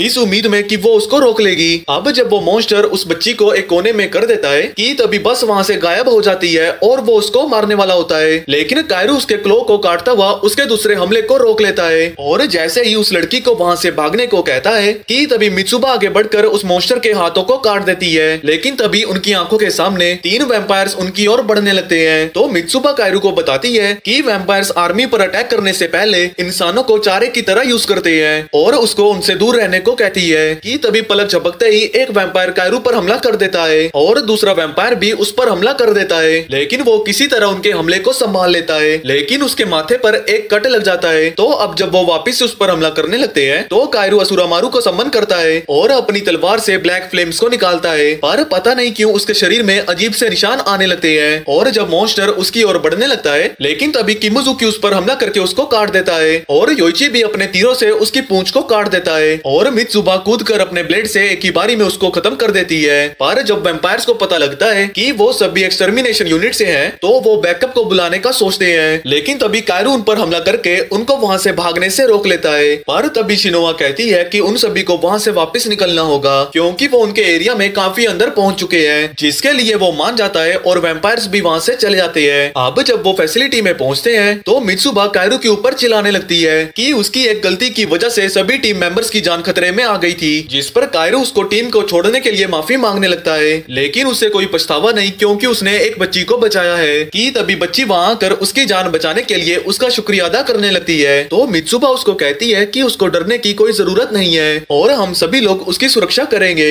अब थोड़ी देर बाद वो लड़की उन्हें बताती है कि उन वैम्पायर्स का मेन ठिकाना पुराने रेलवे स्टेशन में है। तो अब कुछ घंटों बाद वो वहाँ के लिए निकल जाते हैं। पर जैसे जैसे वो अपनी लोकेशन के करीब पहुँचते हैं तो मित्सुबा कहती है कि अगर वैम्पायर्स की संख्या ज्यादा हुई तो हम सभी को वहाँ से भागना होगा। पर कायरू को लगता है कि इसका प्लान कितना बेकार है और कहता है कि वो अपनी आखिरी सांस तक उनसे लड़ना चाहेगा। इसके बाद वो स्टेशन के पास पहुँच जाते हैं जहाँ पर मित्सुबा उनको वैम्पायर्स के हमलों का ध्यान रखने को कहती है और कायरू को सर फिरे पागल की तरह बर्ताव करने के लिए मना करती है। जिसके बाद वो स्टेशन के अंदर काफी सारे बच्चों को देखते हैं जिनका खून निकालने की वजह से वो काफी कमजोर लग रहे थे। लेकिन जब वो आगे बढ़कर वैम्पायर्स को ढूंढने लगते हैं, किमुजुकी हैरान है कि आखिर ये बच्चे यहाँ से भाग क्यों नहीं रहे, यहाँ तो वैम्पायर्स भी नहीं है। जिस पर मित्सुबा बताती है कि वो बाहर के मॉन्स्टर्स का खाना बनने से डर रहे हैं क्योंकि वैम्पायर्स ने उनकी सुरक्षा का वादा किया है। अब जब वो एक खंडर से फ्लोर में पहुंचते हैं तो वो वहाँ एक वैम्पायर को जाता हुआ देखते हैं, जो देख मित्सुबा अपने हथियार को बाहर निकाल लेती है और टीम को उसको खत्म करने को कहती है। कि तभी कायरू तेजी से भागता हुआ अपनी तलवार को उसके सीने में घुसा देता है और जैसे ही अपनी तलवार को बाहर निकालता है तो वो वैम्पायर उसी वक्त वहाँ पर भस्म हो जाता है। अब इस सब चीजों से गुस्सा होकर मित्सुबा उसको एक थप्पड़ मारने की कोशिश करती है, लेकिन वो उसके हाथ को पकड़ लेता है और कहता है कि उसने वहाँ हमला करने से पहले उसकी कमांड का वेट किया। जो सुनकर मित्सुबा हैरानी से देख रही होती है। कि तभी वो उसको अपनी ओर खींचता है और एक वैम्पायर के हमले को ब्लॉक करके लात मार के दूर कर देता है। जिसके बाद कायरू आगे बढ़कर अपने एक ही हमले से उसको जलाकर राख कर देता है। जिसके बाद वो सभी एक दूसरे स्टेशन पर पहुंचते हैं और देखते हैं कि वहां पर और भी सारे वैम्पायर्स आ गए हैं। जिसके बाद वो अपने हथियारों को बाहर निकालकर उन वैम्पायर्स के हमला करने का इंतजार करने लगते हैं। कि तभी पीछे के शीशे से 3 नए वैम्पायर्स आ जाते हैं और मित्सुबा के पीछे हटने से पहले ही उसको पकड़ लेते हैं। मित्सुबा को एहसास होता है कि उसको वैम्पायर्स के बारे में गलत इन्फॉर्मेशन दी गई थी, जिस पर वैम्पायर कहता है कि उसने बच्ची को धमकाया था कि अगर उसने उनको सच बताया तो वो उनकी फैमिली को खत्म कर देंगे। लेकिन अब जब यहाँ वैम्पायर्स की संख्या बढ़ गई है तो मित्सुबा उन सभी को यहाँ से भागने को कहती है, लेकिन ये बेवकूफ कायरू अभी भी लड़ना चाहता है और आगे बढ़कर उन वैम्पायर्स के साथ लड़ना शुरू कर देता है, जबकि योइची कायरो दूसरे वैम्पायर को मार देता है। जिसके बाद किमिजुकी भी एक वैम्पायर से भिड़ जाता है और कायरू एक को पीछे ढकेल कर दूसरे वैम्पायर की बॉडी में कट्स लगा देता है कि तभी दूसरे वैम्पायर के हमले को ब्लॉक करके उसको लात मार देता है और लीडर की तरफ बढ़कर एक ही हमले में उसको काट देता है और मित्सुबा को बचा लेता है। जिसके बाद टीम इकट्ठा होकर अपनी बैटल के दूसरे राउंड के लिए तैयार हो जाती है और उसी शाम को वो कई सारे बच्चों को बचाकर एक दूसरे कैंप में ले आते हैं। लेकिन जब वो लड़की कायरू को देखती है तो वो उसकी तरफ दौड़ने लगती है और उनसे झूठ बोलने के लिए माफी मांगने लगती है, पर कायरू उसको चिंता ना करने को कहता है और कहता है कि उसने अपनी फैमिली को बचाने का डिसीजन लेकर सही किया। अब उस बच्ची को वहाँ से भेजने के बाद मित्सुबा उसके पीछे आ जाती है और उसको उसकी जान वैम्पायर से बचाने के लिए शुक्रिया अदा कहने लगती है, लेकिन वो फिर भी गुस्से में वहाँ से चली जाती है। अब अगले दिन किमिजुकी एक कार को स्टार्ट करने की कोशिश करने लगता है और जैसे ही वो उसको स्पार्क कर देता है तो कायरू कहता है कि वो इसकी टेस्ट ड्राइव करेगा, पर किमिजुकी कहता है कि वो छोटा है और उसका भी और उसके पास गाड़ी चलाने का लाइसेंस नहीं है। लेकिन जब किमिजुकी बाकी के मेंबर्स के साथ नाश्ता करने जाता है कि तभी कायरू गाड़ी को खंबे से टकरा देता है, जिससे कि वहाँ पर बहुत तेज आवाज आती है। अब कुछ घंटों बाद वो एक दूसरी फैसिलिटी की ओर जाने लगते हैं और जैसे ही वो सभी उसके करीब पहुँचते हैं तो उनको वहाँ से बहुत खतरनाक आवाज सुनाई देती है। मित्सुबा कहती है कि ये आवाज उसी जगह से आ रही है जहाँ पर उनको पहुँचना है और उनको वैम्पायर के हमलों का ध्यान रखने को कहती है। अब जैसे ही वो अपनी जगह के करीब पहुँचते हैं कि तभी वो एक वैम्पायर को वहाँ आता हुआ देखते हैं और कायरू को पता लग जाता है कि वो एक हाई रैंक वैम्पायर है। तो जैसा कि हमने लास्ट पार्ट में देखा, कायरू और उसकी टीम एक दूसरे मिशन के लिए चली जाती है और अपनी डेस्टिनेशन के करीब पहुंचते ही उनके सामने एक हाई रैंक वैम्पायर आ जाता है। तो कायरू किमिजुकी को उसके ऊपर गाड़ी चढ़ाने को कहता है, लेकिन जब वो जैसे ही गाड़ी से कूद जाते हैं तो वैम्पायर उस गाड़ी को रोककर उनके ऊपर ही फेंक देता है, जिससे कि वो गाड़ी वहीं पर ब्लास्ट हो जाती है कि तभी योची अपने तीरों से उसके ऊपर हमला कर देता है, लेकिन वो आसानी से उन सभी को काट देता है और एक पावरफुल हवा का झोंका उनकी ओर फेंकता है, जिसको शिनोआ आसानी से टैकल कर देती है। और जैसे ही वो टीम को अपनी पोजीशन लेने को कहती है कि तभी वैम्पायर उसके पीछे आ जाता है और उसके टुकड़े करने जा ही रहा होता है कि तभी कायरू उसकी तलवार को दूर फेंक देता है और वो वैम्पायर पीछे हट जाता है और ये मौका पाकर टीम उसको मारने के लिए तैयार हो जाती है कि तभी आसमान से दो और वैम्पायर्स वहाँ पर आ जाते हैं। कायरू उन सभी को कहता है कि उनको वहाँ से भाग जाना चाहिए, पर शिनोआ कहती है कि ऐसा करने पर वो सभी मारे जाएंगे, तो उनके पास बचने का सिर्फ एक ही तरीका है कि उनको अपनी पूरी ताकत के साथ उनसे लड़ना होगा और उम्मीद करती है कि हम में से कोई मारा नहीं जाएगा। पर तभी यहाँ एक फीमेल वैम्पायर लीड वैम्पायर को कहती है कि लॉर्ड फेरिड उनका इंतजार फ्रंट लाइन में कर रहे हैं, तो वो अपनी तलवार को वापस रखकर कहता है कि वो उन सभी को अगली बार मार देगा। और जैसे ही एक हाथ की तपली कायरू की पीठ में बजती है तो उसको एहसास होता है कि वैम्पायर तो पहले ही उसके पीछे आ चुका है, लेकिन वो उसको गुड बाय कहकर वहाँ से चला जाता है। अब उन सभी के जाने के बाद शिनोआ अपने घुटनों में गिर जाती है कि वो खुश नसीब है कि सभी लोग जिंदा बच गए, लेकिन कायरू को ये सब देखकर गुस्सा आ जाता है। उसको लगता है कि वो वैम्पायर बस उनके साथ खेल रहा था, उसको लगता था कि उनकी एबिलिटी सेम है, पर वो ये जानकर हैरान हो जाता है कि एलीट वैम्पायर बहुत ज्यादा ताकतवर है। तो शिनोआ उसको उसके जैसा ताकतवर बनने के लिए मैजिकल कर्सिस को सीखने को कहती है, पर इसका ये मतलब नहीं कि उसको इस टीम की कोई जरूरत नहीं है, इससे वैम्पायर उसके ऊपर आसानी से हमला कर देंगे। वो उसको कहती है कि वो टीम के लिए बहुत इंपॉर्टेंट है और उसका उसकी जान बचाने का शुक्रिया अदा करती है। अब दूसरी तरफ यहाँ फैसिलिटी के अंदर काफी सारे सोल्जर्स हेलीकॉप्टर के ऊपर तीर छोड़ देते हैं, जिससे कि वो नीचे टकरा कर ब्लास्ट हो जाते हैं। और अब वो जैसे ही और तीरों को छोड़ते हैं तो हेलीकॉप्टर उन सभी को डॉज करने लगते हैं, लेकिन कुछ तीरों के लगने की वजह से वो बीच हवा में ही ब्लास्ट हो जाते हैं। तो अब जब सोल्जर सोच ही रहे थे कि वो सभी ये राउंड जीत गए हैं कि तभी एक प्लेन फैसिलिटी की तरफ बढ़ता हुआ उसके अंदर ही क्रैश हो जाता है और वहाँ फटकर उस बिल्डिंग को तबाह कर देता है। अब इस शुरुआत के साथ दो वैम्पायर अपनी इस तबाही को लेकर खुश होते हैं और बहुत सारे वैम्पायर फैसिलिटी के अंदर घुसने लगते हैं। अब उसी समय ईस्ट साइड में कायरू की टीम वहाँ आ जाती है और उनको पता लगता है कि फैसिलिटी के अंदर अटैक हो गया है और जैसे ही हेलीकॉप्टर उनके ऊपर मिसाइल छोड़ता है तो वो सभी नीचे कूदकर दीवार के पीछे छुप जाते हैं। और जब दूसरा हेलीकॉप्टर उनके ऊपर गोलियां चलाने लगता है तो वो सभी वहां से भागकर एक दूसरी दीवार के पीछे छुप जाते हैं। उसके बाद बहुत सारे वैम्पायर्स उस हेलीकॉप्टर से नीचे आने लगते हैं, जो देखकर सोल्जर्स उनके ऊपर हमला कर देते हैं और इसमें टीम भी उनका साथ देने लगती है। मित्सुबा अपनी ब्लेड की मदद से दो वैम्पायर्स को काट देती है। यहाँ कायरू भी इटाची की तरह उन सभी को काट रहा होता है, लेकिन जब एक हेलीकॉप्टर मित्सुबा के ऊपर फायर करने लगता है तो वो उसको ब्लॉक कर योइची को उसको डिस्ट्रॉय करने को कहती है। लेकिन जैसे ही वो उस पर तीर छोड़ने वाला था कि तभी एक वैम्पायर उसके ऊपर कूद जाता है, पर शिनोआ आसानी से उन दोनों को काट देती है। तो योइची अपना तीर छोड़ के उस हेलीकॉप्टर को तबाह कर देता है। इसके बाद कायरू और किमिजुकी आगे बढ़कर काफी सारे वैम्पायर्स को मौत की नींद सुला देते हैं। अब जैसे ये बैटल खत्म होती है कि तभी वहाँ एक सोल्जर आता है और उनको उनकी मदद के लिए शुक्रिया अदा करता है। अब इसके बाद वो कैंप की तरफ जा रहे थे तो वो बताता है कि वेस्ट साइड की फैसिलिटी पर कब्जा कर लिया है और उन सभी को बाकी फोर्सेस को ज्वाइन कर वैम्पायर्स को मारने के लिए कहता है। अब यहाँ दूसरी तरफ ईस्ट साइड में गुरान देखता है कि वैम्पायर्स ने घायल सिपाहियों का खून चूस लिया है और मीका और लॉर्ड फेरिड को इकट्ठे देखता है। पर तभी एक लड़की उसके पीछे आती है और उसको वॉर को ज्वाइन करने को कहती है कि तभी एक वैम्पायर उसकी तरफ बढ़ने लगता है, लेकिन एक लड़की उसको मुक्का मार कर राख में बदल देती है। इस लड़की का नाम माइडो है जो कि डीमन आर्मी की हाई रैंक मेंबर है। जिसके बाद बाकी मेंबर्स भी वहाँ पर आ जाते हैं और गुरान कहता है कि वो लॉर्ड फेरिड को फैसिलिटी के अंदर घुसने से पहले ही मार दे। और उसी समय लॉर्ड फेरिड मीका से पूछता है कि क्या बैटल में वो कायरू को सामने देख उसको मार डालेगा, लेकिन वो खंबे से नीचे उतरकर उसकी बात को इग्नोर कर देता है और वहाँ से जाने लगता है। अब हमें 4 साल पहले की कहानी बताई जाती है जब मीका को पहली बार वैम्पायर में कन्वर्ट किया गया था तो वो किसी इंसान से उनका खून पीने को मना करने लगता है, जिसकी वजह से उसके वैम्पायर बनने की ट्रांजिशन पूरी नहीं होगी। पर जब क्वीन क्रोल उसको कहती है कि वो इसके बिना कुछ दिनों में ही मर जाएगा तो वो कहता है कि मॉन्स्टर बनने से तो अच्छा है कि मैं मर ही जाऊं। लेकिन तभी वो अपना हाथ काट कर अपना सारा खून एक गिलास में भर देती है और जैसे ही वो उसको देती है वो उसको दूर फेंक देता है। लेकिन जैसे ही वो वहाँ से जाने लगती है कि तभी वो उसका हाथ पकड़कर उसका सारा खून पीने लगता है। अब यहाँ प्रेजेंट में जब टीम अपने अगले मिशन के लिए जाने लगती है तो शिनोआ कहती है कि लड़के वॉर में फ्रंट लाइन में सर्वाइव नहीं कर पाएंगे क्योंकि हाई रैंक वैम्पायर एक ही बारी में उनको मार देंगे। लेकिन किमिजुकी पूछता है कि क्या कोई तरीका है जिससे कि हम अपनी एबिलिटी को लेवल अप कर सके। तो शिनोआ उनको पावर बढ़ाने वाली गोली दिखाती है और कहती है कि वो इस गोली की मदद से अपने डीमन की पूरी पावर का यूज कर सकेंगे। कायरू पूछता है कि क्या ये पिल्स उसको हाई रैंक वैम्पायर जितना ताकतवर बना देंगी, जिस पर शिनोआ कहती है कि एक पिल उसकी ताकत को 2 गुना कर देगी जबकि 2 पिल 3 गुना। उसकी ये बात से खुश होकर कायरू पूछता है कि क्या होगा अगर वो एक ही बारी में 10 पिल खा लेगा, जिस पर शिनोआ कहती है कि उसका फेफड़ा उसके थोपड़ा से बाहर आ जाएगा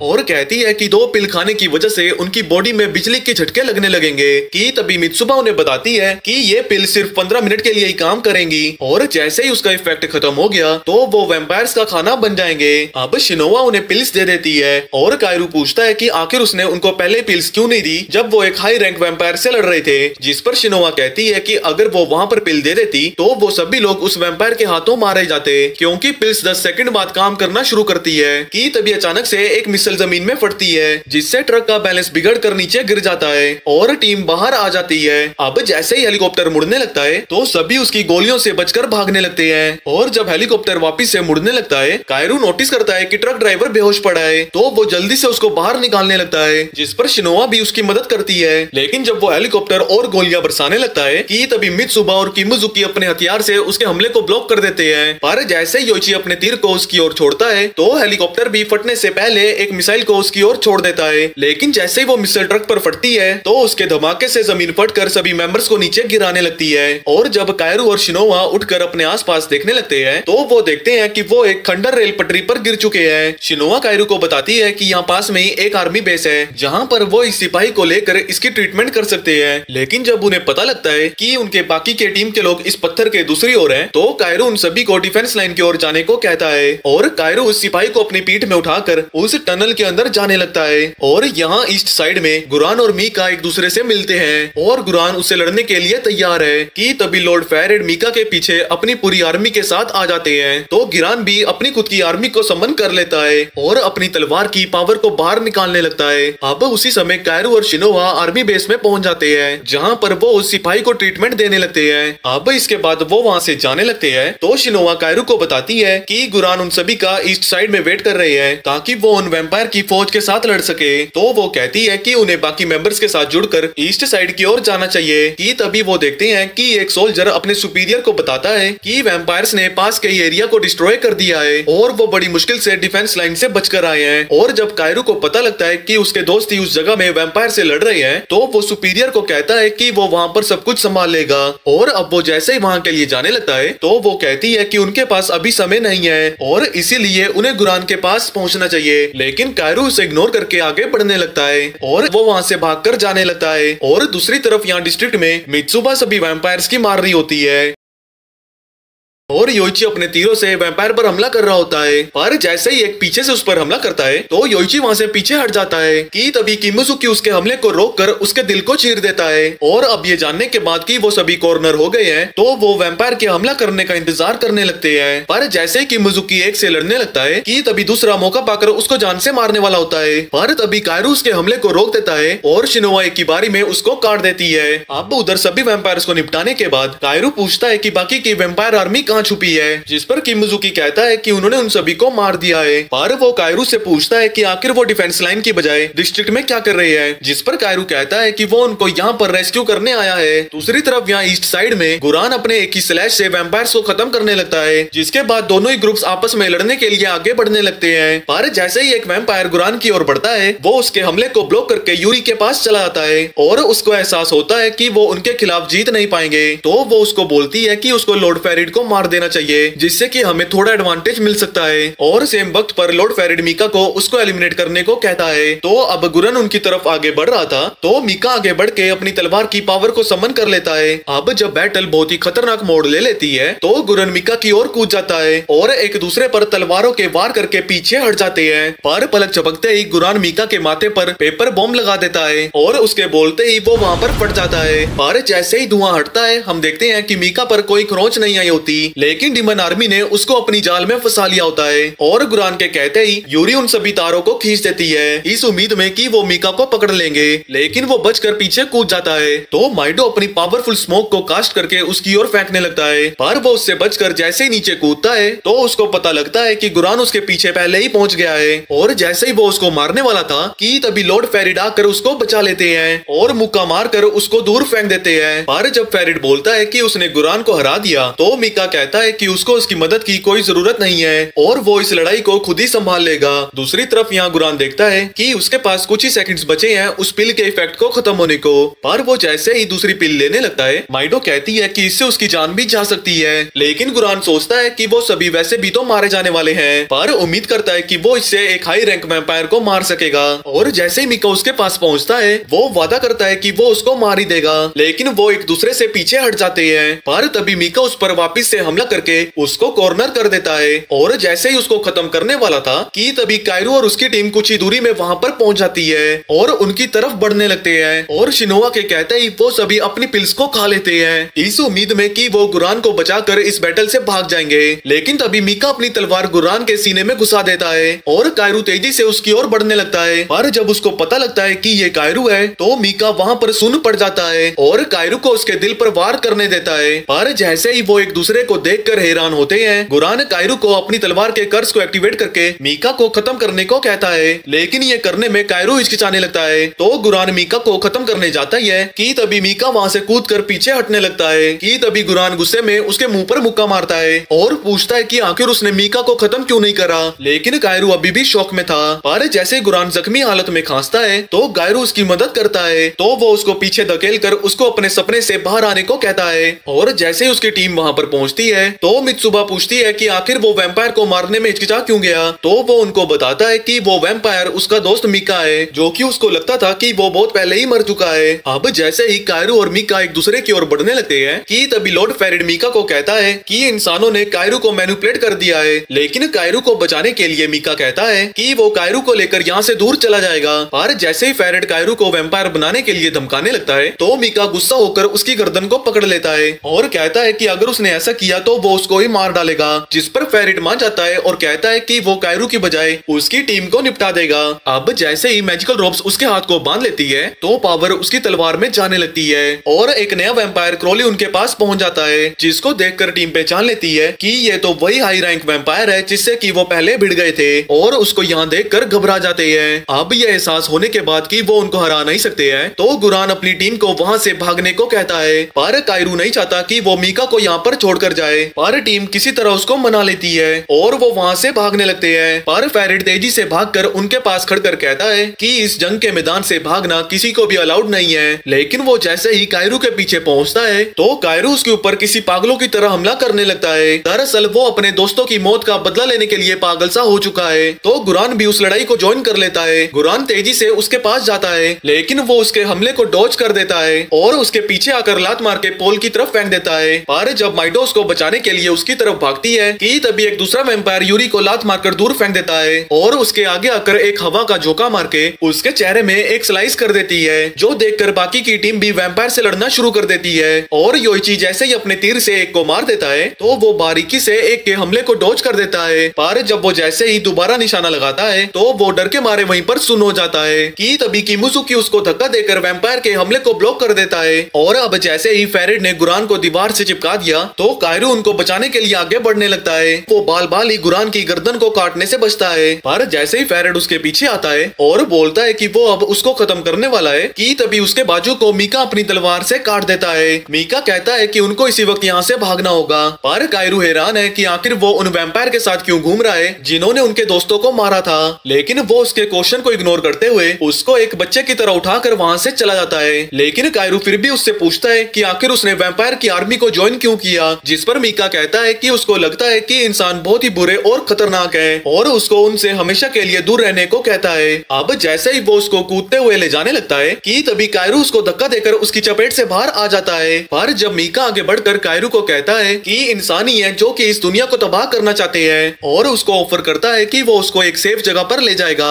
पर कायरू इसके लिए मना कर देता है और कहता है कि उसकी टीम उसके लिए इम्पोर्टेंट है। लेकिन उसी समय क्राउली शिनोआ को मारने वाला था, पर कायरू उसकी मदद करने जाने लगता है कि तभी मीका उसको रोक लेता है और कहता है कि उसको अपनी टीम को छोड़ देना चाहिए। लेकिन उसके आंखों के सामने ही वैम्पायर्स उसके दोस्तों पर हावी होने लगते हैं। लेकिन मीका उसको फिर भी रोकने की कोशिश करता है और कहता है कि ये इंसान उसके साथ सिर्फ उसकी ताकत करके है। पर तभी कायरू देख लेता है कि वो सभी वैम्पायर्स उसके दोस्तों का खून पीने लगते हैं और उनकी जान बचाने के लिए कायरू मीका को पटक देता है। पर जब उसको एहसास होता है कि उसको काफी देर हो गई है तो वो दर्द के मारे पागलों की तरह चिल्लाने लगता है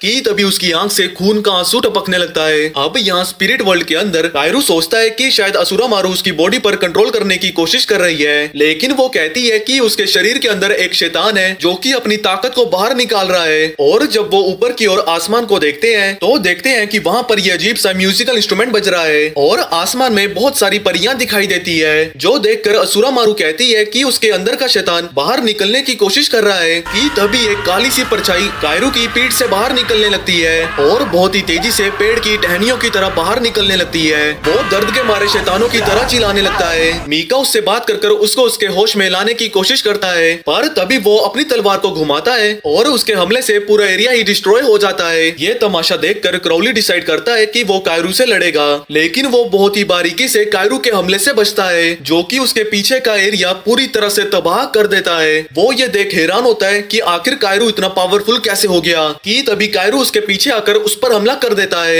लेकिन वो उसके हमले को ब्लॉक तो कर लेता है, पर वो उसकी ताकत से पीछे जाकर बिल्डिंग में टकराता है। और जैसे ही वो अपने पैरों पर खड़ता है कि तभी कायरू उसकी गर्दन को पकड़कर उसे जमीन में रगड़ने लगता है। पर वो क्राउली के हमले से बचकर आसमान में जाता है तो क्राउली वापस से उसकी ओर बढ़ने लगता है। कि तभी कायरू उसे लात मारकर पीछे धकेल देता है, जिसके बाद कायरू वापस से उसके ऊपर स्लैश करता है, जिससे कि वहाँ एक काली परछाई का पहाड़ सा बन जाता है और अपने एक ही वार से उस पूरे एरिया को तबाह कर देता है। और अब जैसे ही शिनोआ उठती है वो देखती है कि वहाँ पर उसके हमले की वजह से एक बहुत बड़ा खड्डा बन चुका है। अब जैसे ही कायरू वहाँ पर आता है तो वो एक आदमखोर की तरह शिनोआ की तरफ बढ़ने लगता है और अपने आप को बचाने के लिए वो अपने वेपन को समन करती है, लेकिन कायरू उसको दूर फेंक देता है, जिसके बाद वो उसके पीछे जाकर उसको जान से मारने वाला था। कि तभी मीका बीच में आकर शिनोआ की जान को बचा लेता है, लेकिन अब जैसे तलवार उसकी ओर बढ़ने लगती है तो गुरान चिल्लाता है कि वो कायरू को उसके होशोवास में वापस लाए। तो वो उसकी तरफ पीछे से जाकर उसको कसकर गले लगा लेती है और कहती है कि वो अपने होश में आ जाए। जिसके बाद वो पागलों की तरह चिल्लाने लगता है। वो मीका से तलवार निकालकर शिनोआ को मारने की कोशिश करता है, लेकिन वो काली परछाई उसके अंदर ही वापस चली जाती है और वो वापस अपने कंट्रोल में आकर बेहोश हो जाता है। और उसी वक्त गुरान फेरेड को बोलता है कि कायरू तो बस डिस्ट्रैक्शन था उनके मेन अटैक से।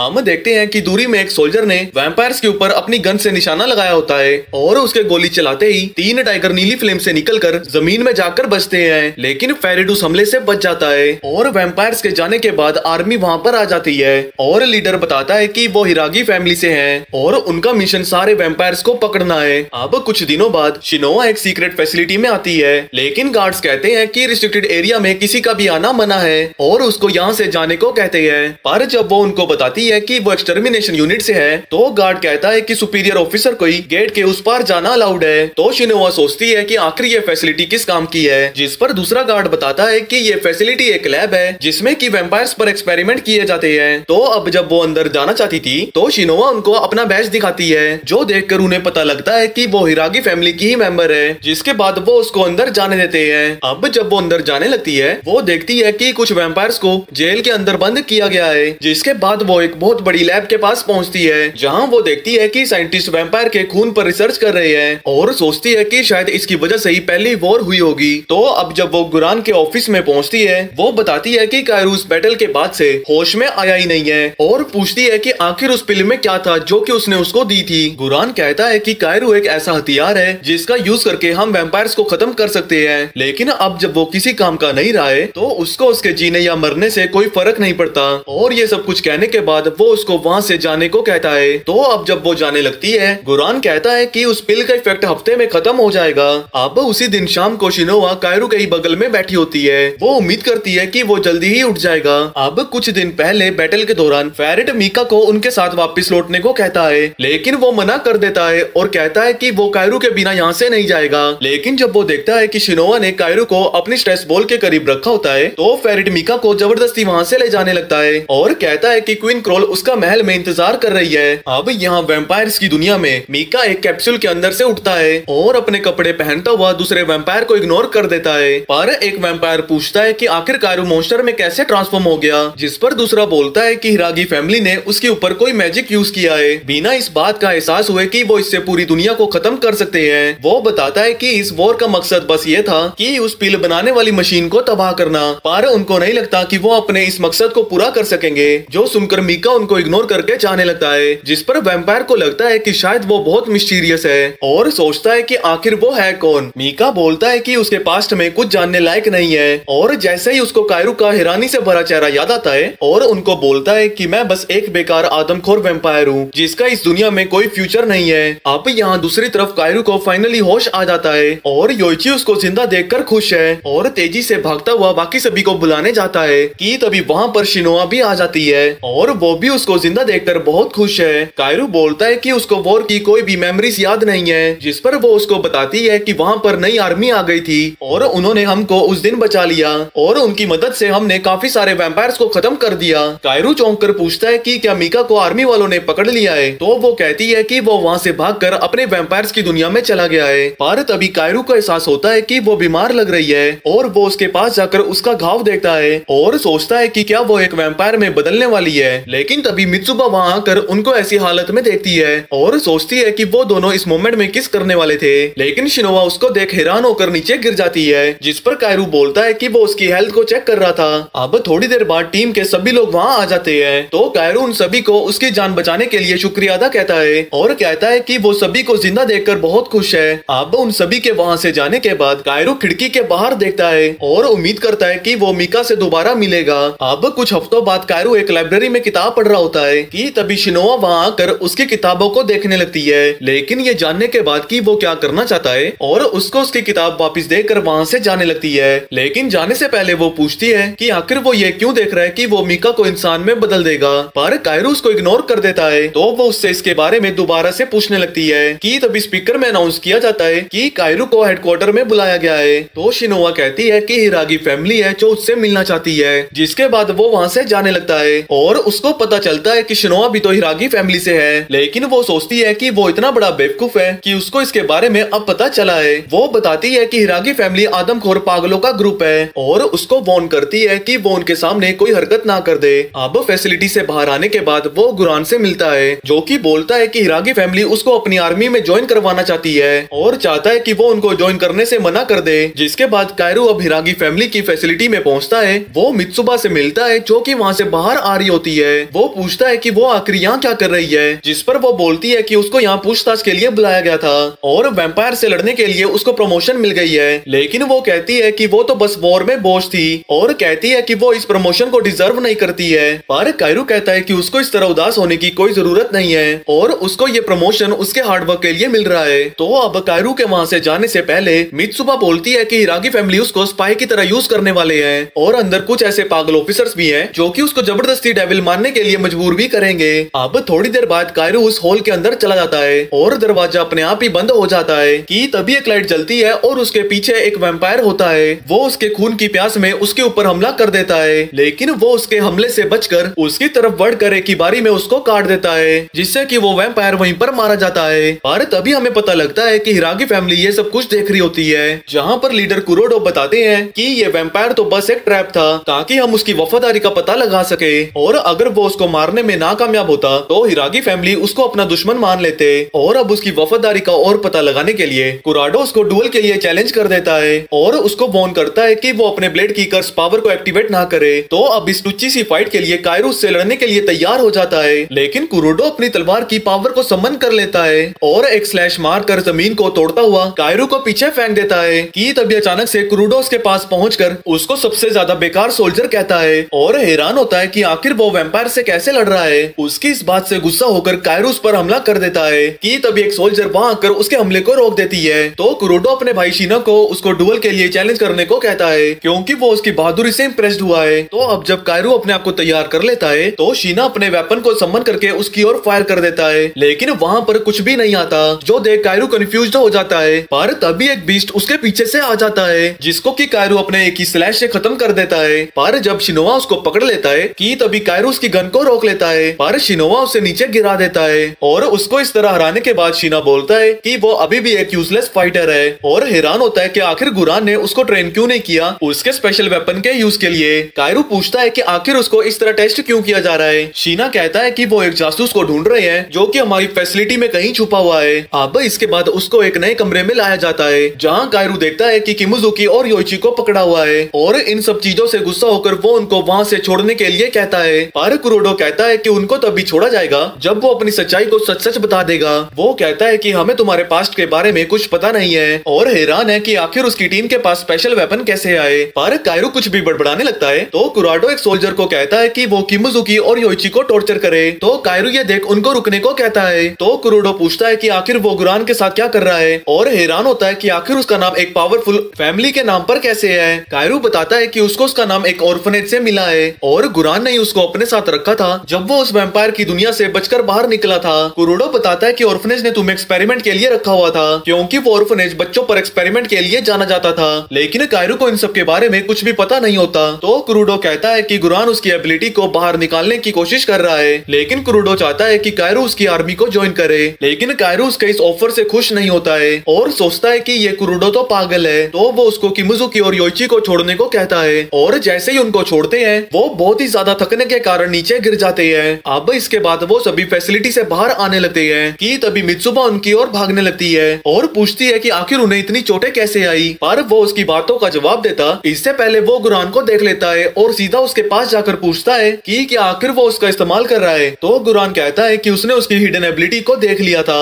और वो किसी भी तरीके से उसकी पावर के बारे में जानना चाहता है। तो कायरू कहता है कि वो उसके एक्सपेरिमेंट का हिस्सा बनने को तैयार है अगर वो उसकी मदद करेगा मीका को वैम्पायर से छुड़ाने को, और उसको सिखाना पड़ेगा कि आखिर वो अपनी स्पेशल तलवार का यूज कैसे कर सकता है। अब यहाँ वैम्पायर की दुनिया में मीका को इंसानी खून की प्यास लग रही होती है कि तभी लॉर्ड फेरिड वहाँ आते हैं और एक छोटे बच्चे को पकड़कर मीका को उसका सारा खून पीने को कहते हैं। पर जैसे ही मीका उस बच्चे का खून देखता है तो वो उसकी तरफ भागकर फेरिड को उसको छोड़ने को कहता है। पर जैसे ही फेरिड वहाँ से जाता है मीका दीवार में गिरकर भूख के मारे गुराने लगता है। अब कुछ हफ्तों बाद सिटी में शिनोआ किमुजुकी और कायरू को बताती है कि उनको अपनी पूरी एबिलिटी का यूज करने के लिए उनको अपने वेपन से खुद को काटकर डीमन को उनका अपना खून पिलाना होगा। पर तभी योची उन्हें बताता है कि कुछ मॉन्स्टर्स उनकी तरफ बढ़ रहे हैं और जैसे ही वो अपने धनुष को खींचता है तो हम उसके पीछे एक डार्क स्पिरिट को देखते हैं और जैसे ही वो अपने तीर को छोड़ता है उसके तीर हवा में अलग होकर सभी मॉन्स्टर्स को मार देते हैं। ये सब देख हैरान होने के बाद कायरू पूछता है कि आखिर उसने अपनी पूरी एबिलिटी को अनलिश कैसे कर लिया, जिस पर योची कहता है कि उसने अपने डीमन के साथ एक नया बॉन्ड बना लिया है। तो कायरू ये जानकर अपनी तलवार को बाहर निकाल के अपने हाथ को कट कर खून गिरा के डीमन को समन करने लगता है कि तभी उसकी आंखें लाल हो जाती है और उसके दोस्त अपने हथियार को बाहर निकाल के लड़ने के लिए तैयार हो जाते हैं, लेकिन वो बेहोश होकर नीचे गिर जाता है और उनको लगता है कि शायद वो अब 2-3 घंटों के लिए बेहोश रहने वाला है। तो शिनोआ कहती है कि हमें इसको एक सेफ जगह पर लेकर जाना होगा, पर जैसे ही कायरू चिल्लाने लगता है वो उसके हाथ पैर को पकड़ लेते हैं इस उम्मीद में कि वो अपने डीमन को हरा देगा।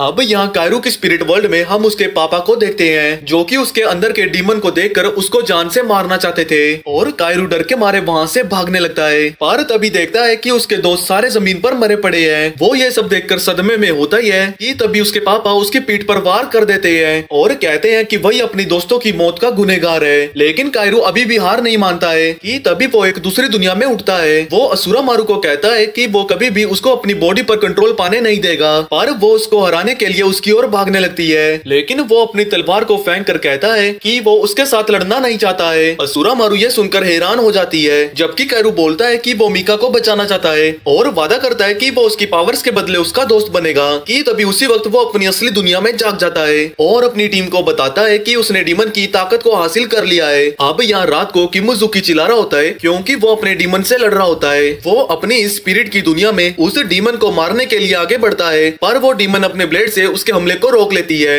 और वो उसकी तलवार को पकड़कर उसके दिल के पार कर देती है। लेकिन किमुजुकी ने अभी हार नहीं मानी थी, तो वो अपनी तलवार को पकड़कर उसके पेट को चीर देता है और जैसे ही असली दुनिया में जागता है किमुजुकी अपनी तलवार से कायरू पर हमला कर देता है, जो देखकर बाकी सभी भी उससे दूर हट जाते हैं। पर वो बताता है कि उसने ये हमला जानबूझकर किया क्योंकि वो कायरू की एबिलिटी को टेस्ट करना चाहता था और उसके सामने खड़कर कायरू को डुएल के लिए चैलेंज कर देता है और कायरू भी अपने आप को प्रूव करने के लिए वो अपनी तलवार की पावर को समन करने लगता है और उसके पीछे आग से लिपटी हुई काफी सारी तलवार आ जाती है और वो जैसे ही उसकी तरफ दौड़ता है तो वो तलवारों को उसकी ओर फेंकने लगता है, लेकिन किमुजुकी उन सभी तलवारों को किसी तरह ब्लॉक कर लेता है, जिसके बाद किमुजुकी अपनी एबिलिटीज को बाहर निकालने लगता है और डेविल के कॉफिन को समन कर देता है। पर कायरू ये देख पीछे हट जाता है क्योंकि उसको एहसास होता है कि उस कॉफिन के अंदर का डीमन उसको मार डालेगा। अब अगली सुबह लड़के खाना खाने के लिए जाने लगते हैं, पर तभी वो देखते हैं कि लड़कियों ने ऑमलेट को जला दिया है। तो किमुजुकी अंदर जाकर एक शेफ की तरह ऑमलेट बना देता है और अब जब वो खाना खाने लगते हैं तो शिनोआ को चिंता होने लगती है कि गुरान ने उनको हिरागी फैमिली के साथ वॉर में डाल दिया है और उसको लगता है कि गुरान के दिमाग में कुछ और ही चल रहा है। लेकिन टीम उसकी ये बातें सुनकर हैरान हो जाती है, तो वो पूछती है कि क्या वो गुरान को छोड़ रहे हैं या फिर ऐसे उसके पपेट्स बन के रहेंगे।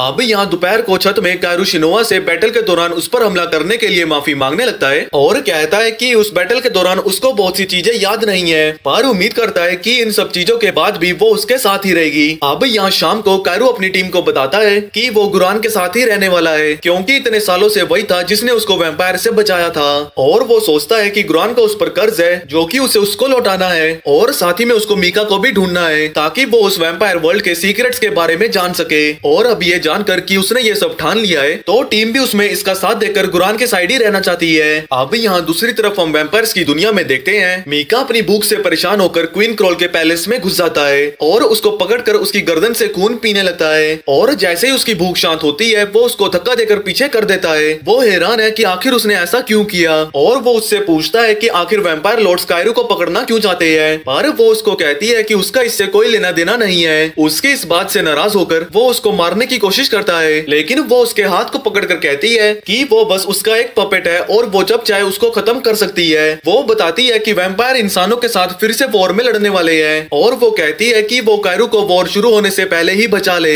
तो मीका भी उसको बचाने के लिए इस बात को एक्सेप्ट कर लेता है। अब यहाँ कुछ दिनों बाद टीम एक नई फैसिलिटी की ओर जाने लगती है कि तभी वहाँ पर बहुत सारे भूखे मॉन्स्टर्स आ जाते हैं, पर किमुजुकी किसी तरह उनको वहाँ से निकाल लेता है और मित्सुबा अपने हथियार को निकालकर एक स्लैश मार के उन दो मॉन्स्टर्स के टुकड़े कर देती है, जबकि योची अपने तीरों से बाकी दो मॉन्स्टर्स को खत्म कर देता है। लेकिन जब आगे दो मॉन्स्टर्स और आ जाते हैं तो कायरू आगे कूदकर उनकी ओर बढ़ने लगता है और अपने एक ही बार में उन दोनों मॉन्स्टर्स को खत्म कर देता है। पर जब वो वापिस एक गाड़ी की ओर जंप करता है तो किमुजुकी गाड़ी को साइड कर उसको वहीं जमीन पर छोड़ देता है और लड़कियां उसको हंसते हुए बाय बाय कर रही होती है। पर पर कुछ घंटों बाद वो उसको पिक करके वापस से फैसिलिटी की ओर जाने लगते हैं। और अब जब वो वहाँ पर पहुँच जाते हैं तो उनको पता लगता है कि वो बहुत ज्यादा लेट हो गए हैं, जिसकी वजह से वो वहाँ पर छुपकर जाने लगते हैं। लेकिन गुरान उनको देख लेता है और उनको बेवकूफ कहता है कि वो इस वॉर को सीरियस नहीं ले रहे हैं। तो कायरू आगे बढ़कर कहता है कि उसकी वजह से टीम लेट हो गई थी। तो गुरान उसको पूछता है कि वो पनिशमेंट के तौर पर आर्मी को छोड़ सकता है, पर कायरू कहता है कि वो वैम्पायर के खिलाफ जंग में लड़ना चाहता है। जिसके बाद गुरान उन सभी सोल्जर्स को बताता है कि वो सभी वॉर में हाई रैंक वैम्पायर्स को खत्म कर दे। वो कहता है कि ये मिशन इम्पॉसिबल है, पर वो खुद को सेक्रीफाइस कर अपने लोगों को बचाएंगे। अब जब सारे सोल्जर्स वहाँ से चले जाते हैं तो शिनोआ कायरू को टीम की गलती का इल्जाम लेने के लिए थैंक यू कहती है, जिस पर कायरू कहता है कि उसको इस तरह डांट खाने में अच्छा लगता है। कि तभी उसी वक्त शिगर वहाँ पर आती है और कायरू को पुरानी फैसिलिटी के अंदर बुलाती है। और जैसे ही अंदर जाता है वो देखता है कि गुरान के साथ बहुत सारे सोल्जर्स होते हैं। तो जब वो पूछता है कि उसको यहाँ पर क्यों बुलाया गया है तो गुरान कहता है कि वो बहुत ही खुश है कि उसने टीम की गलती का इल्जाम अपने सिर पर लिया है और सोचता है कि उसको इस चीज के लिए रिवॉर्ड देना चाहिए। तो वो माइडो को बुलाता है जो कि धुएं को पूरे कमरे में फैला देता है, जिससे कि कायरू जोर से चिल्लाने लगता है और उसकी आवाज सुनकर टीम फैसिलिटी के अंदर जाने लगती है, जहां वो देखते हैं कि कायरू को आग के ऊपर लटकाया होता है। जो देख शिनोआ उस रस्सी को काटने की कोशिश करती है, लेकिन वो उसकी आंखों के सामने ही गायब हो जाता है और उसको पता लगता है कि ये तो बस एक इल्यूजन था। तो वो गुरान से पूछती है कि आखिर उन्होंने ऐसा क्यों किया, जिस पर गुरान कहता है कि ये उसकी पनिशमेंट है क्योंकि उसने टीम की गलती को अपने सिर पर नहीं लिया। वो बोलता है कि अब जब वो वॉर में वापस जाने वाले हैं तो उसका एक गलत डिसीजन टीम को मुसीबत में डाल सकता है, पर शिनोआ कहती है कि वो एक अच्छी लीडर है और अपनी टीम को किसी भी मुसीबत से बचा सकती है। तो गुरान उनकी टीम को बैटल के लिए चैलेंज कर देता है, इस उम्मीद में कि वो अपनी एबिलिटीज को उसके सामने प्रूव कर सके। अब ये सब बातों के बाद शिनोआ टीम को बताती है कि वो कैसे गुरान को हरा सकते हैं और कायरू को कहती है कि वही है जो कि उसको हैंड टू हैंड कॉम्बैट में हरा सकता है। जिसके बाद वो तीनों उनके साथ लड़ने के लिए तैयार हो जाते हैं। अब जैसे ही शिना अपने वेपन को समन करके फायर करता है, जिसमें से वही आग से लिपटा हुआ मॉन्स्टर बाहर आता है और योइची के तीरों को डॉज करके होल को बर्बाद करने लगता है और टीम भी बाल बाल उसके हमले से बचती है। अब जब वो सभी उनको बाहर निकालने में कामयाब हो जाते हैं तो शिनोआ टीम को पीछे हटने को कहती है। तो मित्सुबा उनकी तरफ फ्लेम फेंक कर डाइवर्ट करने लगती है, लेकिन गुरान अपनी इस तलवार से उसके हमले को रोक देता है। जिसके बाद वो सभी वहाँ से बचकर भागने लगते हैं। तो शिनोआ अपनी बंदूक से उनकी और 2 टाइगर्स छोड़ देता है, लेकिन योइची किसी तरह उनको खत्म कर देता है। लेकिन जब गुरन किमुजुकी और कायरू की तरफ बढ़ता है तो वो उसके साथ अपनी तलवारों से लड़ने लगते हैं और उसी सेम वक्त पर शिनोआ और मित्सुबा माइडो की तरफ दौड़ती हैं और अपने हथियार से उसके ऊपर हमला कर देती हैं। जिसके बाद गुरान अपनी तलवार से हवा का झोंका मारकर पूरी टीम को फैसिलिटी के बाहर फेंक देता है। पर जैसे ही कायरू एक गाड़ी के ऊपर कूदता है तो वो बहुत करीबी से एक ताकतवर हमले से बचता है, जो कि पूरी लैम्बोर्गिनी को बीच से ही काट देता है। जिसके बाद वो वापस से लड़ने लगते हैं तो गुरान कायरू के माथे पर पेपर बॉम्ब लगा देता है और धमकी देता है कि वो उसके माथे को उड़ा देगा।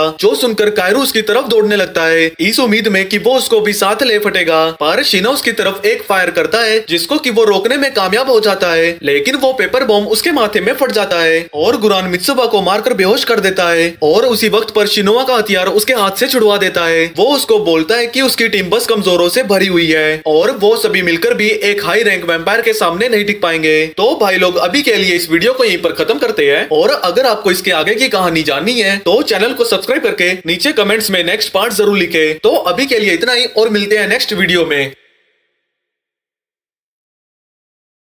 अब दूसरी तरफ यहाँ एक गांव में मीका देखता है कि एक नए बच्चों के ग्रुप को प्लेन के अंदर ले जाया जा रहा है। यहाँ मीका खून की प्यास को रेसिस्ट कर रहा होता है कि तभी एक वैम्पायर आकर कहता है कि उसे एक्सेप्ट कर लेना चाहिए कि वो क्या है और उसको अपने शरीर के अनुसार जितना चाहे उतना खून पीना चाहिए। लेकिन मीका उसके ऑफर को मना कर देता है। लेकिन जब वो वहाँ से जाता है कि तभी उसे भूख के कारण थकावट महसूस होती है, तो वो शीशी में रखे थोड़े खून को पीने लगता है, लेकिन वो उसको फेंक देता है क्योंकि वो खून ताजा नहीं होता है। अब उसकी आंखों के सामने वैम्पायर उन आखिरी बच्चों के ग्रुप को भी ले जाने लगते हैं और मीका सोचता है कि उसका ये आखिरी चांस है अपनी खून की प्यास को बुझाने का। कि तभी वो आसमान में कूदकर लड़की को पकड़ के उसका खून पीने ही वाला था, पर जैसे ही वो अपने होशावास में आता है कि तभी बच्चे उससे डरकर वहाँ से भाग जाते हैं। अब अगले दिन इवासाकी सबको बताता है कि वो कैसे हाई रैंक वैम्पायर को एलिमिनेट कर सकते हैं। वो बताता है कि वैम्पायर्स यहाँ पास के एक पार्क में होंगे और हमें उन्हें हाई रैंक वैम्पायर्स को ज्वाइन करने से पहले ही खत्म करना होगा। लेकिन वो सोचते हैं कि कायरू इस प्लान को खराब खराब कर देगा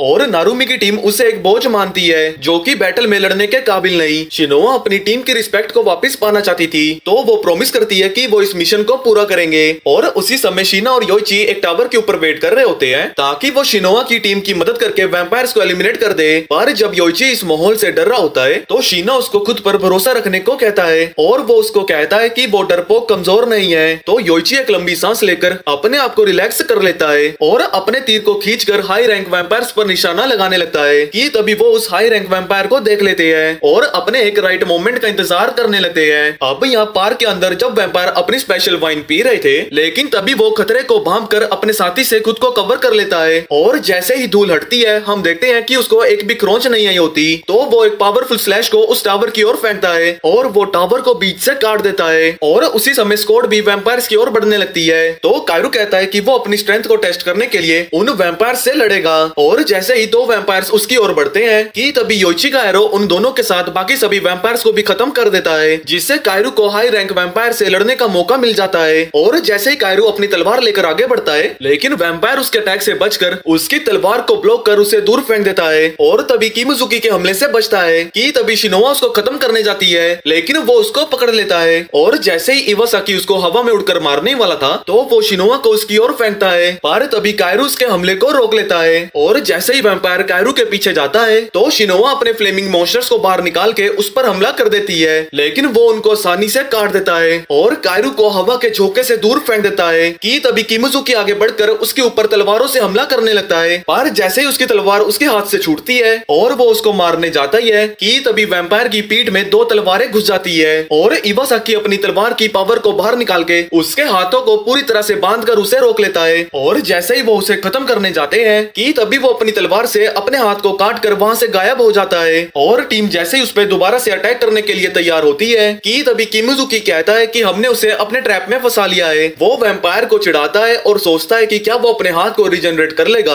अगर वो अपनी तलवार से उसको खत्म कर दे जो देखकर वैम्पायर गुस्से में आ जाता है और तेजी से उसकी ओर बढ़ता है कि तभी मित्सुबा उसके ऊपर फ्लेम से हमला करती है पर वो उनको खत्म करके देखता है कि शिनिया और योइची किमिजुकी के पीछे खड़े हुए हैं और जैसे ही वो उस पर हमला कर उसको वहीं पर रोक देते हैं कि तभी कायरू तेजी से उसके पास जाकर एक स्लैश करता है जिससे कि वो अपने घुटनों में आ जाता है और इस मौके का फायदा उठाकर एंडो उसको खत्म करने जाती है पर वो उसकी तलवार को पकड़कर उसे साइड में फेंक देता है लेकिन वो उसकी तलवार से अपने आप को उनकी आंखों के सामने ही मार देता है। अब वैम्पायर के मरने के बाद मित्सुबा टीम को कहती है कि अगर वो मिलजुल कर काम करे तो वो आसानी से हाई रैंक वैम्पायर को हरा सकते हैं। अब उसी समय गुरान भी एक हाई रैंक वैम्पायर से लड़ रहा होता है और उसके शरीर में उसके दिल को पार करता हुआ एक स्लैश मारकर उसको भी वहीं पर खत्म कर देता है और उसकी टीम के वहाँ आने के बाद वो उनको बाकी फोर्सेस की मदद करने को कहता है पर उसी समय एक घायल सोल्जर उनके पास आता है और वो अपनी आखिरी सांस लेते हुए बताता है कि बाकी के वैम्पायर्स ने उसकी स्क्वाड को एलिमिनेट कर दिया है और वो बाकी सर्वाइवर्स को अपने साथ ले गए हैं। माइडो गुरान को कहती है कि वैम्पायर उसको एक ट्रैप में फंसाने की कोशिश कर रहे हैं तो गुरान कहता है कि वो बाकी सभी टीमों के साथ मिलकर क्राउली को खत्म करने जाएंगे।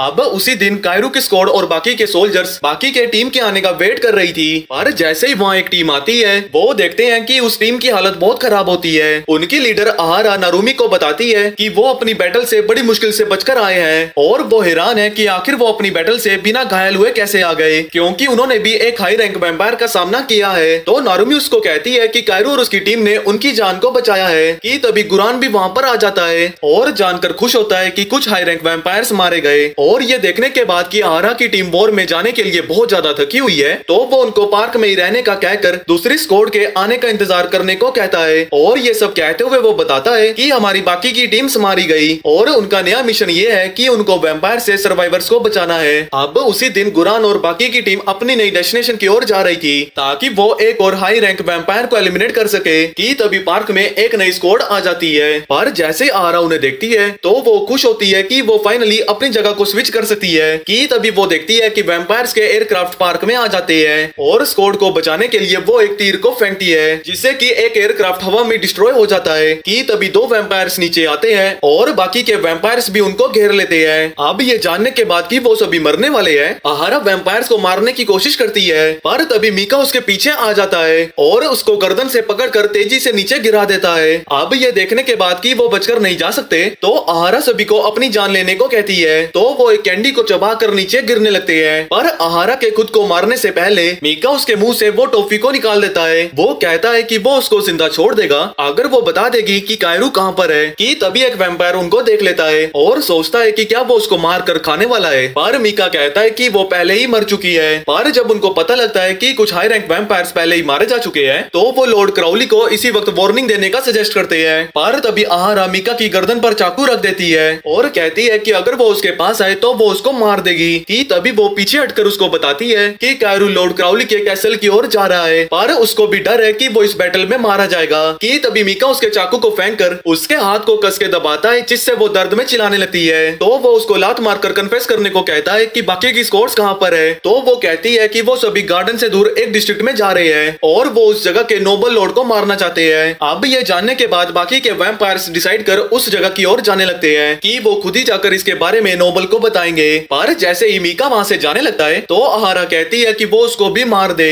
पर वो कहता है कि वो ये खुद कर सकती है। लेकिन उनमें से एक वैम्पायर कहता है कि वो उसको भी अपने साथ ले चले ताकि वो उसको नोबल के सामने पेश कर सके। ये सब कुछ सुनने के बाद आहारा अपने धनुष को उठा लेती है और उन सभी को मारने के लिए तैयार हो जाती है। पर जैसे ही वो तीर छोड़ती है वो अपने निशाने से चूक जाती है और मीका अपनी तलवार के एक स्लैश में उसको खत्म कर देता है। अब इस चीज से निराश होने के बाद वैम्पायर्स वहाँ से जाने लगते हैं। मीका उन्हें कहता है कि वो यहाँ पर रुकना चाहता है और वो चाहता है कि वो कुछ वैम्पायर्स के साथ लॉर्ड क्राउली के कैसल में जाए। दूसरी तरफ यहाँ गुरान और उसकी स्क्वाड रूफ टॉप में आ गई है, पर होस्टेजेस को देखने के बाद उसको एहसास हो जाता है कि उनको एक ट्रैप में फंसाया जा रहा है। वो उनको कहता है कि उनका मिशन सिर्फ जिंदा रहना है ताकि जल्दी से बैकअप आकर उनको नेक्स्ट मिशन के लिए ज्वाइन करे। अब जैसे ही टीम वहाँ से जाती है तो योची क्रोली को एक खिड़की में ढूंढ लेता है और इस मौके में वो उसको मारने के लिए वो अपने बीस्ट को उसकी खिड़की में छोड़ देता है, जिससे कि वहाँ एक बहुत बड़ा धमाका होता है। लेकिन इससे क्राउली को कुछ नहीं हुआ होता और वो आसानी से उसके इस बीस्ट को पकड़ लेता है। अब उसकी ये ताकत देखने के बाद गुरान सोचता है कि क्या उसका सोल्जर्स को बचाने का प्लान सक्सेसफुल हो भी पाएगा। पर जब शिन्या सजेस्ट करता है कि उन्हें होस्टेजेस को छोड़कर अपनी लाइफ को बचा के भागना चाहिए, लेकिन कायरू कहता है कि वो तब तक नहीं जाएगा जब तक कि वो सोल्जर्स को बचाना ले। अब यहाँ कुछ समय बाद स्क्वाड को दो टीम में अलग कर दिया जाता है और वो अपने नए मिशन के लिए तैयार हो जाते हैं। अब जब वो यहाँ सिग्नल का वेट कर रहे थे कि एक धमाका उनके पीछे एक बिल्डिंग को तबाह कर देता है और उसी समय गुरान एक वैम्पायर को मारकर दूसरे को भी मार देता है और माइडो भी एक को पंच से मार देती है, साथ में यूरी भी दो को खत्म कर देती है। पर जैसे ही और वैम्पायर्स उनकी तरफ बढ़ते हैं कि तभी गोशी अपनी स्मोक से एक ऐसा इल्यूजन बनाता है कि वहाँ पर 100 से भी ज्यादा सोल्जर्स मौजूद हैं। अब जब वैम्पायर्स इस झांसे में फंस जाते हैं तो गुरान और उसकी टीम वहाँ से आगे बढ़ने लगती है और नारुमी सोल्जर्स को छुड़ाने लगती है। कि तभी गुरान कूदता हुआ क्राउली के पास पहुंच जाता है, लेकिन क्राउली अपनी तलवार से उसको पीछे ढकेल देता है। पर गुरान उसकी ओर पेपर बॉम्ब फेंक के ब्लास्ट कर देता है, लेकिन क्राउली उसके हाथ को पकड़ लेता है। कि तभी शिन्या उसके पीछे से आ जाता है, वो गुरान को उसके ऊपर फेंक कर दोनों को बिल्डिंग की दीवार में पटक देता है। अब जब उनके कमांडर्स बिल्डिंग में फंस गए हैं तो कायरू उन्हें बोलता है कि हमें पहले उन्हें बचाना चाहिए, जिसके लिए बाकी सभी भी तैयार हो जाते हैं। अब यहाँ बिल्डिंग के अंदर जब शिन्या और गुरान उस हमले से रिकवर हो रहे थे कि तभी क्राउली वहाँ पर आ जाता है और उनकी बहादुरी की तारीफ करने लगता है। पर वो वादा करता है कि वो उनको बेरहमी की मौत नहीं मारेगा। पर तभी गुरान उसके ऊपर हमला कर देता है, जिसको क्राउली बहुत आसानी से डॉज कर रहा होता है। क्राउली आसानी से उसकी मूवमेंट्स को पढ़ रहा होता है। पर जब शिन्या उस पर फायर करने वाला था पर तभी एक लड़की उसको अपने हंटर से मारकर नीचे गिरा देती है, लेकिन गुरन हार नहीं मानता और वो उसके ऊपर दोबारा से हमला करता है, लेकिन वो उसको फिर से पीछे ढकेल देता है। अब उसको खत्म करने के लिए गुरान अपनी तलवार की पावर को निकालता है और उसी समय शिन्या भी उसके ऊपर फायर कर देता है, लेकिन वो उन दोनों के हमलों को काट कर शिन्या के ऊपर फ्लेम गिरा देता है। पर किसी तरह वो वहाँ से बचकर भाग जाते हैं और जैसे ही हॉल से जाने लगते हैं कि तभी क्राउली उनके पीछे जाने लगता है तो शिन्या उसके ऊपर अपनी गन से फायर करता है और वो किसी तरह उनके हमले को रोककर एक को डॉज कर देता है, जिसके बाद वो वहाँ से तेजी से बचकर भागने लगते हैं। लेकिन क्राउली दीवार तोड़कर उनके सामने आ जाता है और गुरान के ऊपर हमला कर देता है, लेकिन तभी वैम्पायर एक मौका पाकर उसके सीने में तलवार घुसा देता है और कहता है कि वो उनके सामने कुछ भी नहीं है। कि तभी वो उसको गर्दन से उठाकर कहता है कि वो उसकी बॉडी को अपने नौकर की तरह रखेगा।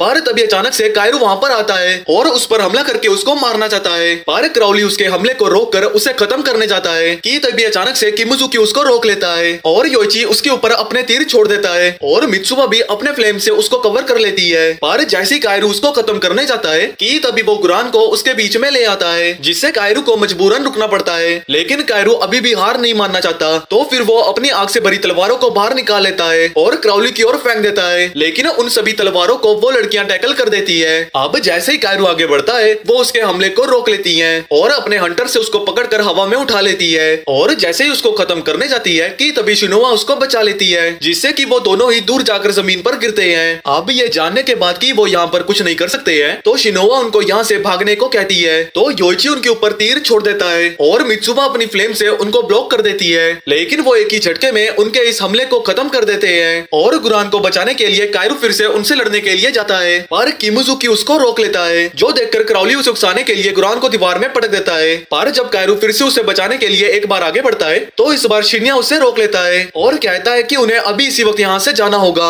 लेकिन कायरू उनकी एक नहीं सुनता और आगे बढ़ने लगता है, लेकिन वो उसको फिर से पकड़ लेते हैं और शिन्या उसको जबरदस्ती वहाँ से ले जाने लगता है। और कायरू को पकड़ने के लिए वैम्पायर भी उनकी ओर जाने लगते हैं कि तभी उनके सामने आग की लपटें आ जाती है और उनको एहसास होता है कि उनको एक मैजिकल इल्यूजन में कैद कर लिया है। कि तभी क्राउली कुनाई को डॉज करके गोशी के हमले को रोक देता है और माइडो के हमले से बचकर उसकी टांग को पकड़ लेता है और उसको लावा के अंदर फेंक देता है। अब ये सब कुछ देखने के बाद कि वो कुछ कर नहीं सकते हैं, तो गुरान उनको उसको वहाँ छोड़कर वहाँ से भागने को कहता है, लेकिन यूरी कहती है कि वो उसे छोड़कर यहाँ से नहीं जाने वाली। अब जैसे ही क्राउली उसको लात मारने लगता है, तो गुरान दर्द से चिल्लाता है कि उनको यहाँ से भाग जाना चाहिए, क्योंकि वो अब उसको रेस्क्यू नहीं कर सकते। लेकिन ये सब के बावजूद भी गोशी अपनी आखिरी ट्रिक को यूज करना चाहता है और जैसे ही वो जमीन में मारता है, तो लावा हर जगह से वहाँ पर आने लगता है। और अब इतना सब कुछ देखने के बाद क्राउली अपने एक पावरफुल स्लैश से वहाँ की दीवारों के साथ इस इल्यूजन को भी खत्म कर देता है। अब जैसे ही टीम एक टूटी फूटी बिल्डिंग में पहुंचती है, तो शिन्या कायरू को जमीन पर फेंक देता है और उसके इस बर्ताव को लेकर बहुत गुस्से में होता है। पर कायरू को नहीं पता कि उसे अभी शांत रहना चाहिए और वो अभी भी कहता है कि हमें गुरान को अभी भी बचाने जाना चाहिए। पर शिनोआ कहती है कि उन्हें अपने मिशन को कंटिन्यू करना चाहिए, क्योंकि वही उनकी आखिरी उम्मीद है इस वॉर को जीतने की। और उसी समय गुरान की टीम भी वहाँ पर आ जाती है, तो शिन्या कहता है कि उन्हें अपनी स्क्वाड के साथ मिलकर कुछ घंटों में अपने दूसरे मिशन के लिए आगे बढ़ना चाहिए। और कायरू कहता है कि उनका सिर्फ एक ही मिशन है कि गुरान को रेस्क्यू करना। अब वो जब इन सब चीजों से तंग आकर अपने आप को अकेला महसूस करता है, तो वो उन्हें अपनी स्टोरी बताने लगता है कि जब वो उस वैम्पायर वर्ल्ड से बचकर बाहर निकल गया था, तो गुरान ही था जिसने उसको बचाया और उसको अपनी फैमिली की तरह ट्रीट किया। गुरान उसको एक स्पेशल ह्यूमन मानता है और वो चाहता है कि वो अपने गुस्से को वैम्पायर्स को खत्म करने में लगाए। कायरू अपनी स्क्वाड को कहता है कि वो गुरान को ऐसे अकेला नहीं छोड़ने वाला और अपनी पिल्स को बाहर निकाल लेता है, जो देखकर शिनोआ समझ जाती है कि आखिर वो क्या करने वाला है। कि तभी वो उससे छीनने लगती है, तो कायरू उसको साइड कर 2 पिल्स को खा लेता है। शिनोआ कहती है कि वो पिल उसे खत्म कर देगी और मित्सुबा उसको जबरदस्ती वॉमिट करने को कहती है, पर कायरू मना कर देता है और कहता है कि वो पावरफुल बनना चाहता है। लेकिन थोड़ी देर में उसके मुंह से खून निकलने लगता है, जो देख शिन्या अपनी टीम को पीछे हटने को कहता है। और जब बाकी लड़के उसे पकड़ने की कोशिश करते हैं, तो वो उन सभी को दूर फेंक देता है और जोरों से चिल्लाकर जमीन पर बेहोश हो जाता है। अब यहाँ दूसरी तरफ मीका और कुछ वैम्पायर्स क्राउली के कासल के पास पहुंच जाते हैं और वहाँ इंसानी खुशबू पाने के बाद वो अपने सामने खड़े एक वैम्पायर को मार देता है, ताकि कायरू उन सब से बचकर वहाँ से जा सके। कि तभी बाकी सभी उसे घेर लेते हैं और मीका एक को मारकर बाकी सभी को खत्म कर देता है। और अब यहाँ स्पिरिट वर्ल्ड में कायरू असुरामारू से उसकी ताकत मांगता है, ताकि वो गुरान को बचा सके, और वो इसके लिए अपनी आत्मा को डेविल को सौंपने वाला है। लेकिन असुरामारू कहती है कि ये जो पिल्स हैं बहुत पावरफुल हैं और उसकी एक्स्ट्रा पावर उसको तबाह कर सकती है। पर ये जानने के बावजूद भी कायरू इन सब चीजों की परवाह नहीं करता और उसकी ताकत के लिए गिड़गिड़ाने लगता है। अब उसकी ये बकवास सुनने के बाद वो उसको कहती है कि वो पहले ही मर चुका है और वो उसकी ताकत का यूज नहीं कर सकता। कायरू हैरान होता है कि वो मरने की बाद की जिंदगी में पहुंच गया है, जिस पर वो बताती है कि वो अभी भी अपने स्पिरिट वर्ल्ड में है और एंजल्स पता नहीं क्यों उसको अभी भी जिंदा रख रही है। कि तभी एक आवाज सुनने के बाद कायरू पीछे देखता है कि वहाँ पर एक ट्रम्पेट गिरा हुआ है और ताकत की तलाश में वो उस ट्रम्पेट की ओर बढ़ने लगता है। कि तभी वो उसे रोक लेती है और कहती है कि वो ट्रम्पेट पूरी शक्तियों से भरा हुआ है और वो शक्तियाँ उसके दिमाग पर काबू पा लेंगी। लेकिन कायरू ताकत की तलाश में अंधा उसकी ओर फिर भी बढ़ने लगता है। उस ट्रम्पेट की आवाज उसे अपनी ओर खींचे जा रही थी और जैसे ही वो उसे पकड़ने वाला होता है, कि तभी वो उसके हाथ को पकड़कर अपना हाथ उसके दिल के पार कर देती है। लेकिन कायरू अभी भी नहीं मानता और चिल्लाकर उससे उसकी ताकत मांगता है, जिस पर वो कहती है कि वो उसको थोड़े समय के लिए अपनी कुछ एबिलिटीज दे सकती है, लेकिन उसके बाद वो उसकी बॉडी पे पोसेशन कर लेगी। कि तभी अचानक से कायरू रियल वर्ल्ड में जाग जाता है और अपने दोस्तों को आसपास देखने के बाद वो कहता है कि वो गुरान को बचाने जाएगा, जिसके बाद वो खिड़की से कूदकर सड़क में भागता हुआ उस कैसल के अंदर जंप कर देता है और जैसे ही खिड़की तोड़कर अंदर जाता है, वो सीधा गुरान की ओर जाता है। पर तभी क्राउली उसको पीछे ढकेल देता है और हैरान होता है कि आखिर वो इतना पावरफुल कैसे हो गया। कि तभी कायरू पीछे हटकर अपनी आग से भरी तलवारों को बाहर निकाल लेता है, तो क्राउली भी अपनी तलवार की पावर को एक्टिवेट कर देता है और उसकी तरफ एक हवा का झोंका मारता है। पर तभी कायरू ऊपर से आता है और क्राउली उसके हमले को ब्लॉक कर उसे मुक्का मार कर दूर फेंक देता है। लेकिन कायरू फिर भी आगे बढ़ता है, पर क्राउली उसके हाथ से उसकी तलवार छुड़वा देता है। लेकिन क्राउली का उसको खत्म करने करने से पहले गुरान बीच में आ जाता है। वो कायरू को वहाँ से भागने को कहता है क्योंकि उसको नहीं पता कि कब लड़ाई से पीछे हटना चाहिए। पर कायरू अभी भी हैरान होता है कि वो असुरामारू की पावर लेने के बाद भी क्राउली को हरा क्यों नहीं पा रहा है। क्राउली उसको कहता है कि इंसान कुछ भी नहीं, हमारे लिए बस वो खून की बोतलें हैं और वैम्पायर्स हमेशा की तरह इस दुनिया पर राज करेंगे।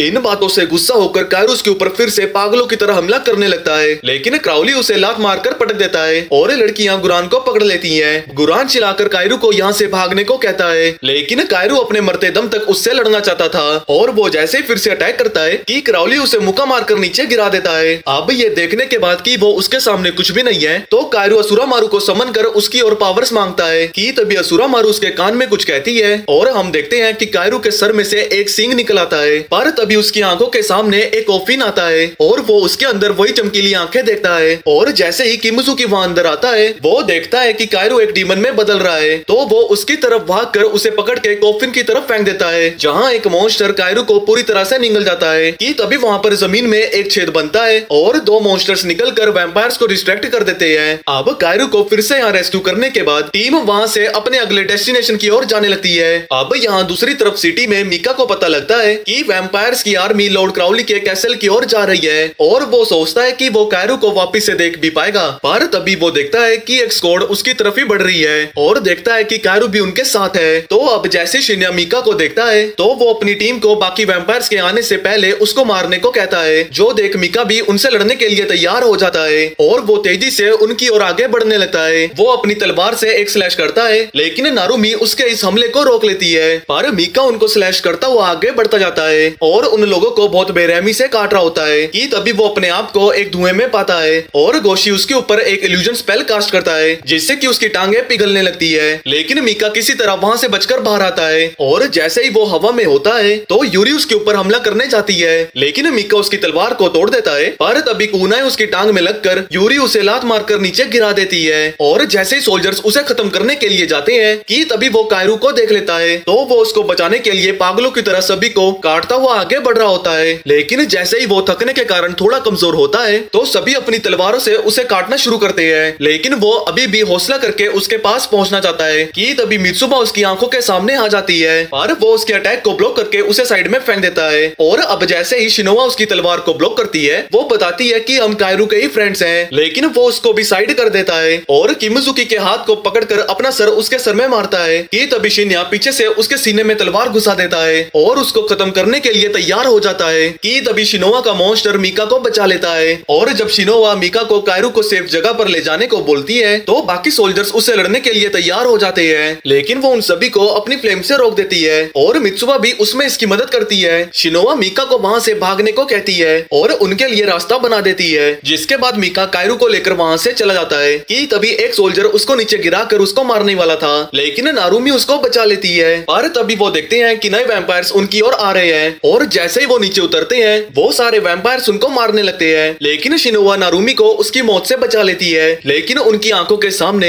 एंडो को एक वैम्पायर मार देता है, लेकिन जैसे ही काजिमा उसको मारता है पर तभी दूसरा वैम्पायर भी उसको मार देता है। लेकिन ये देखकर गुस्सा होने के बाद नारुमी उस लड़ाई को ज्वाइन करना चाहती थी, पर शिन्या उसको रोकता है और कहता है कि हम इस बैटल को सर्वाइव नहीं कर पाएंगे। और उसी समय बहुत सारे वैम्पायर्स आसमान से नीचे आने लगते हैं और जैसे ही शिन्या एक वैम्पायर को मारता है वो अपनी टीम को चिल्लाकर पास के फैसिलिटी में जाने को कहता है तो सभी वहाँ से जाने लगते हैं। लेकिन नारुमी अभी भी वहीं पर खड़ी हुई है, वो अपने दोस्तों की मौत को देखकर घबरा गई है। तो शिन्या उसे मुक्का मारकर अपने होशावश में आने को कहता है, जिसके बाद वो दोनों भी वहाँ से भागने लगते हैं। दूसरी तरफ मीका कायरू को लेकर जा रहा होता है, लेकिन वो बहुत ज्यादा थक चुका और प्यासा है कि उसको अब खून की जरूरत है। अब थकने के कारण वो नीचे गिर जाता है और देखता है कि उसके जख्म भर नहीं रहे हैं, तो वो अपनी खून से भरी शीशियों को देखने लगता है, पर देखता है कि वो सारी टूट गई हैं। लेकिन जब वो कायरू को उठाने जाता है तो वो नोटिस करता है कि कुछ बच्चे मॉल के अंदर छुपे हुए हैं, तो वो अंदर जाकर एक बच्चे को गले से पकड़ लेता है और अपनी खून की प्यास को बुझाने के लिए वो जैसे ही उसको काटने जाता है कि तभी वो लड़का उसको मॉन्स्टर कहता है, जो सुनकर मीका वापस से अपने सेंसेस में आ जाता है और इस मौके का फायदा उठाकर बच्चा वहाँ से डरकर भाग जाता है। जिसके बाद मीका कायरू को मॉल के अंदर ले जाने लगता है और मीका को सेफ जगह रखने के बाद वो भी वहाँ पर छुप जाता है। और अब यहाँ कायरू की स्पिरिट वर्ल्ड में असुरामारू बताती है कि वो पिछले काफी घंटों से बेहोश है, लेकिन वो अभी भी अपने दोस्तों की चिंता कर रहा था और सोचता है कि क्या उसने गुरान को रेस्क्यू कर लिया था, जिस पर असुरामारू उसको कहती है कि वो उसकी आंखों के जरिए ही देख सकती है और उसको ठीक से नहीं पता था कि उसके दोस्त सेफ हैं या नहीं। और उसी समय कायरू अपने रियल वर्ल्ड में जाग जाता है, जहाँ वो मीका को पीछे बैठा हुआ देखता है। तो वो आराम से अपनी तलवार निकालकर आगे की ओर बढ़ने लगता है कि तभी मीका उसके ऊपर जंप करके उसकी तलवार को साइड कर उसको दबोच लेता है और कायरू से उसका खून मांगता है। और ये देखने के बाद कि मीका काफी परेशान है, तो कायरू अपना खून उसको ऑफर करता है, लेकिन मीका पीछे हट जाता है। और जैसे ही खूनी खांसी खांसता है तो कायरू उसकी मदद करने आगे जाता है, लेकिन मीका उसको दूर रहने को कहता है क्योंकि वो अभी भी उसके खून का प्यासा है। लेकिन कायरू कहता है कि वो खुशी खुशी अपना खून उसको देना चाहता है, तो वो उसको अपने पास बुलाकर उसका खून पीने को कहता है। लेकिन मीका कहता है कि उसने कभी भी इंसानों से खून नहीं पिया, क्योंकि ऐसा करने से वो कभी बूढ़ा नहीं होगा और वो हमेशा के लिए ही वैम्पायर बना रहेगा। पर कायरू उसको फिर भी समझाने लगता है, लेकिन मीका कहता है कि अगर वो खून पिएगा तो वो भी उनकी तरह मॉन्स्टर बन जाएगा। लेकिन कायरू कहता है कि वो उसको खोना नहीं चाहता और वो अपनी मर्जी से उसको अपना खून दे रहा है। तो वो अपनी तलवार को उठाकर अपने हाथ में एक कट मारता है, जो देखकर मीका अपने आप पर काबू नहीं रख पाता और तेजी से कायरू के पास जाकर उसका खून पीने लगता है। और खून पीने के बाद उसकी आंखें लाल हो जाती है, क्योंकि अब उसने इमोर्टल वैम्पायर बनने की ट्रांजिशन को पूरा कर दिया है। अब यहाँ शाम को जब वो शहर की ओर जा रहे थे तो कायरू पूछता है कि क्या उससे उसकी टीम के बारे में पता है, लेकिन मीका उसको अपनी टीम को छोड़ने को कहता है, क्योंकि वो सभी कायरू के साथ उसकी ताकत करके है। लेकिन कायरू अपने दोस्तों को छोड़ना नहीं चाहता है और उनको ढूंढने के लिए जाने लगता है। पर तभी मीका उसको रोककर उसको मारने की धमकी देता है, लेकिन कायरू कहता है कि वो अपनी टीम को छोड़ नहीं सकता है, क्योंकि वो अब उसकी नई फैमिली बन चुके हैं। और उसके मुंह से ये सुनने के बाद मीका उसको बता देता है कि उसकी टीम पास की फैसिलिटी में गई है। पर कायरू उसको उसकी टीम को रेस्क्यू करने में मदद करने को कहता है, जिसके बाद वो अपनी नई डेस्टिनेशन की ओर जाने लगते हैं, जहाँ मीका उसको बताता है कि इंसान और वैम्पायर्स उसको बस उसकी स्पेशल एबिलिटी के लिए रखना चाहते हैं। वो बताता है कि वो इंसानों पर एक्सपेरिमेंट करके थैनोस की मुट्ठी बनाकर एक ही बारी में आधी पॉपुलेशन को खत्म करना चाहते हैं। और कायरू को सही सलामत रखने के लिए वो उसको यहाँ से भाग जाने को कहता है, लेकिन कायरू कहता है कि भागने से भी कुछ फायदा नहीं होगा। अब यहाँ दूसरी तरफ फैसिलिटी में स्क्वाड देखती है कि वो जगह बिल्कुल खाली है और सोचते हैं कि क्या बाकी के फोर्सेस मारे गए हैं, कि तभी माई डोशिनिया के लिए एक लेटर लेकर आती है और वो पढ़ने के बाद वो टीम को कुछ घंटे वेट करने को कहता है। लेकिन वो इस खबर से उदास हो जाते हैं कि तभी लड़की शिनोवा को थप्पड़ मारती है कि उसकी वजह से उसके टीम मेंबर्स मारे जाने वाले थे, क्योंकि उसने अपने साथियों की बजाय मीका को प्रोटेक्ट किया। पर जैसे ही वो अपनी तलवार निकाल कर उसको मारने वाली थी तो इवासाकी उसको रोक लेता है, लेकिन तभी नारुमी उसको मारने के लिए आगे बढ़ती है। तो शिन्या कहता है कि उनके पास कोई हक नहीं कि वो अपने ही टीम मेंबर्स को खत्म करे, पर उनको रीइंफोर्समेंट के आने का वेट करना ही होगा। अब इन सब बकवास से परेशान होने के बाद नारुमी टीम को छोड़ देती है और कहती है कि वो अकेले ही गुरान को बचाने जा रही है, जो सुनकर कुछ सोल्जर्स भी उसकी मदद के लिए जाने लगते हैं। दूसरी तरफ यहाँ सिटी में एक नया वैम्पायर गुरान को टॉर्चर करने लगता है। वो उसको जमीन पर पटक कर बार बार लाते ठुड्डे मार रहा होता है और पूछता है कि उसकी स्क्वाड कहाँ पर छुपी हुई है, कि तभी गुरान बेहोश हो जाता है और अपने आप को अपने स्पिरिट वर्ल्ड में पाता है। और एक सुंदर सी डीमन उसकी आंखों के सामने होती है। वो उसको कहती है कि वो उसको अपनी पावर देने को तैयार है, जिससे कि वो अपने आप को वैम्पायर से बचा लेगा,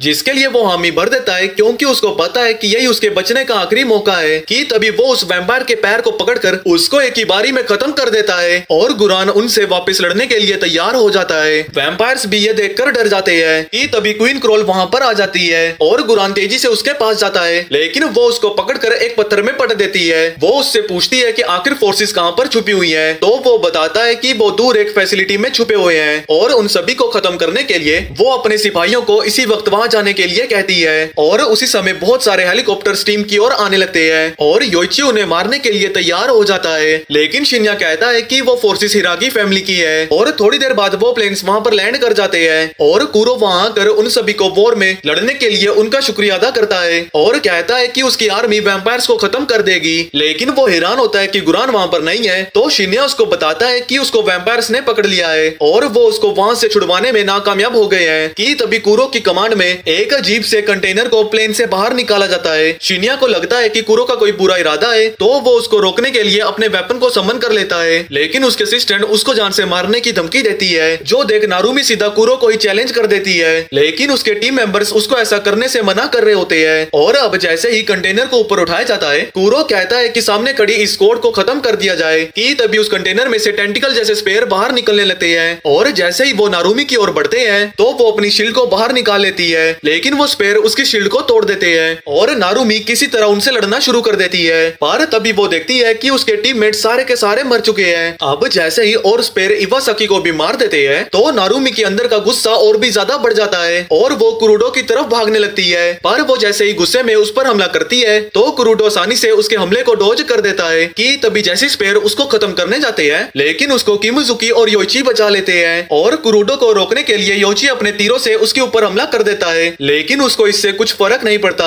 और जैसे ही शिनोआ अपनी टीम को बचाने के लिए आगे बढ़ती है तो कुरुडो उसको भी जान से मारने जाता है, पर तभी एन मौके पर कायरू उसको बचा लेता है। और जैसे ही मीका वहाँ पर आता है वो उन सभी को वहाँ से जाने को कहता है, पर कायरू डिसाइड करता है कि वो कुरुडो से लड़ेगा। और जैसे ही चेन वापस से हमला करने के लिए तैयार हो जाती है कि तभी योइची अपने तीरों से कंटेनर को डिस्ट्रॉय करने जाता है, लेकिन वो चेन्स उसकी एरो को ब्लॉक कर देती है। लेकिन ये देखने के बाद कि वो कुछ नहीं कर सकते हैं तो वो सभी वहाँ से भागने लगते हैं, पर तभी वो देखते हैं कि वहाँ पर वैम्पायर्स की आर्मी आ जाती है, जिसके बाद वो उन पर हमला करने के लिए आगे बढ़ने लगते हैं। तो कुरुडो भी अपनी आर्मी को आगे बढ़ने को कहता है। अब जब स्क्वाड उन दोनों आर्मीज के बीच में फंस गई थी तो शिन्या सभी के निकलने के लिए एक रास्ता बनाने लगता है और कायरू वैम्पायर्स को मारने लगता है और मीका भी एक को खत्म कर देता है। पर जैसे ही कायरू आर्मी की ओर बढ़ता है वो देखता है कि वहाँ पर गुरान मौजूद है और जैसे ही गुरान उसको दो टुकड़ों में काटने वाला था कि तभी मीका आकर उसकी तलवार को रोक देता है और वो कायरू को पीछे कर वापस उस पर हमला कर देता है। वो एक दूसरे से फिर से लड़ते हैं कि तभी गुरान मीका को जमीन में गिरा देता है। गुरान सोचता है कि क्या मीका कमजोर हो गया है और वापस से उसकी ओर बढ़ने लगता है और जैसे ही उनकी तलवारें टकराती है गुरान की ताकत इतनी ज्यादा होती है कि वो मीका को लात मारकर कायरू के ऊपर गिरा देता है। और जब कुरुडो गुरान को उसके एबिलिटी को अनलिश करने को कहता है तो गुरान अपनी तलवार की पावर को एक्टिवेट करने के बाद कायरू की ओर जाने लगता है। वो अपने रास्ते में आने वाले सोल्जर्स को भी खत्म कर देता है और सभी सोल्जर्स को मारता हुआ आगे बढ़ता जाता है। और जैसे ही अब उन चेन्स ने सारा खून एब्जॉर्ब कर लिया था कि तभी वो कंटेनर बहुत जोर से फट जाता है और उन सभी को अपनी आंखों के सामने एक एंजल दिखाई देती है। और जैसे ही वो उस ट्रम्पेट को बजाती है कि तभी आसमान का रंग लाल हो जाता है और जमीन के अंदर से नुकीले पत्थर बाहर निकलते हैं कि तभी कुरुडो की कमांड पे बहुत सारी चेन्स उस एंजल को पकड़ लेती है। पर जब किमिजुकी को एहसास होता है कि वो एंजल और कोई नहीं बल्कि उसकी बहन है तो वो गुस्से में उसकी ओर बढ़ने लगता है, लेकिन गुरान उसकी छाती में तलवार घुसा देता है और इस चीज से गुस्सा होकर कायरू उस पर हमला करता है। लेकिन कायरू फिर भी उसकी ओर जाकर वापस से उस पर हमला करता है कि तभी मीका अचानक से उस पर हमला करता है, लेकिन गुरान उसको लात मारकर साइड कर देता है और इस डिस्ट्रैक्शन का फायदा उठाकर कायरू उसके ऊपर अपनी तलवार घुमा देता है। पर उसको एहसास होता है कि वो उसको अपने हाथों से मार नहीं सकता।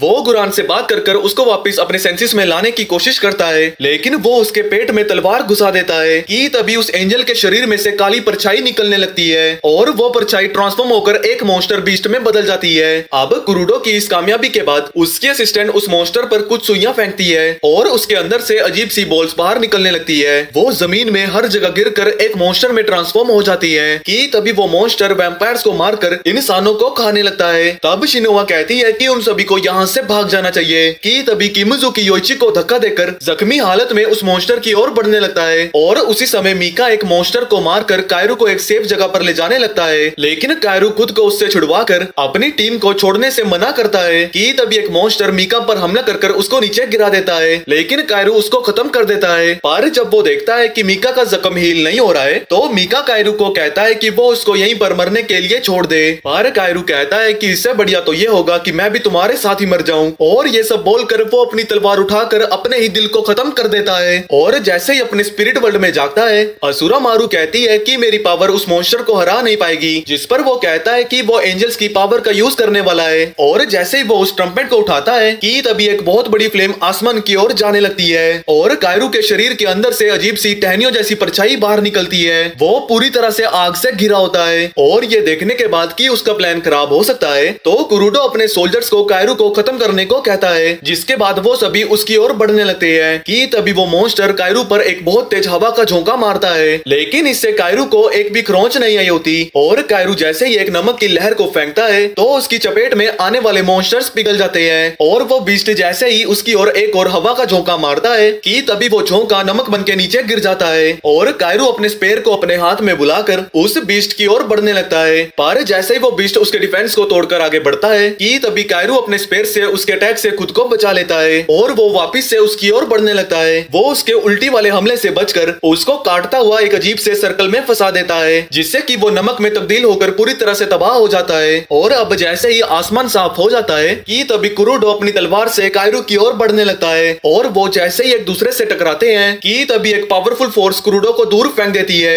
और इस लड़ाई से थक लटकने के बाद कायरू वहीं जमीन पर गिर जाता है। तो क्रोल मीका को उसको रेस्क्यू करने को कहती है कि तभी वो मीका को पीछे खींचकर क्राउली के हमले से बचाकर क्राउली की गर्दन को मोड़कर तोड़ देती है कि तभी फेरेट उसके पीछे आकर उसके शरीर का सारा खून पीने लगता है जब तक कि वो बेहोश नहीं हो जाती। अब जैसे क्रोल बेहोश हो जाती है, फेरेट बाकी बचे हुए वैम्पायर्स को कहता है कि अब से वो उनका नया लॉर्ड है और वही इस वैम्पायर वर्ल्ड को चलाएगा। कि तभी उसी समय नारुमी गुरान के सामने आकर एक दीवार को समन करती है जिससे कि वो कायरू को प्रोटेक्ट कर सके। पर जैसे ही कुरुडोस दीवार को तोड़ के बाहर आता है, वो देखता है कि टीम वहां से बहुत दूर भाग गई है। कि तभी आगे 3 सोल्जर्स उन्हें घेर लेते हैं, पर शिनोआ सबको बचाने के लिए आगे जाती है और वो जैसे ही उस पर हमला करने जाते हैं कि तभी एक ताकतवर हवा का झोंका उन सभी को उड़ा देता है और मीका उनके सामने आ जाता है। वो कहता है कि वो उनको यहाँ से निकलने में मदद करेगा और वो उसको फॉलो करके एक ऐसी जगह निकल जाते हैं जहाँ वो शांति से अपना जीवन बिता सकते हैं। और भाई लोग, इसी के साथ ये anime Seraph of the end का सीजन 1 एंड सीजन 2 पूरा कंप्लीट होता है। आई होप आप लोगों को ये वैम्पायर वाला एनिमे पसंद आया हो। तो गाइस, जाने से पहले वीडियो को लाइक, कमेंट और चैनल को सब्सक्राइब जरूर करें। तो अभी के लिए इतना ही और मिलते हैं नेक्स्ट वीडियो में।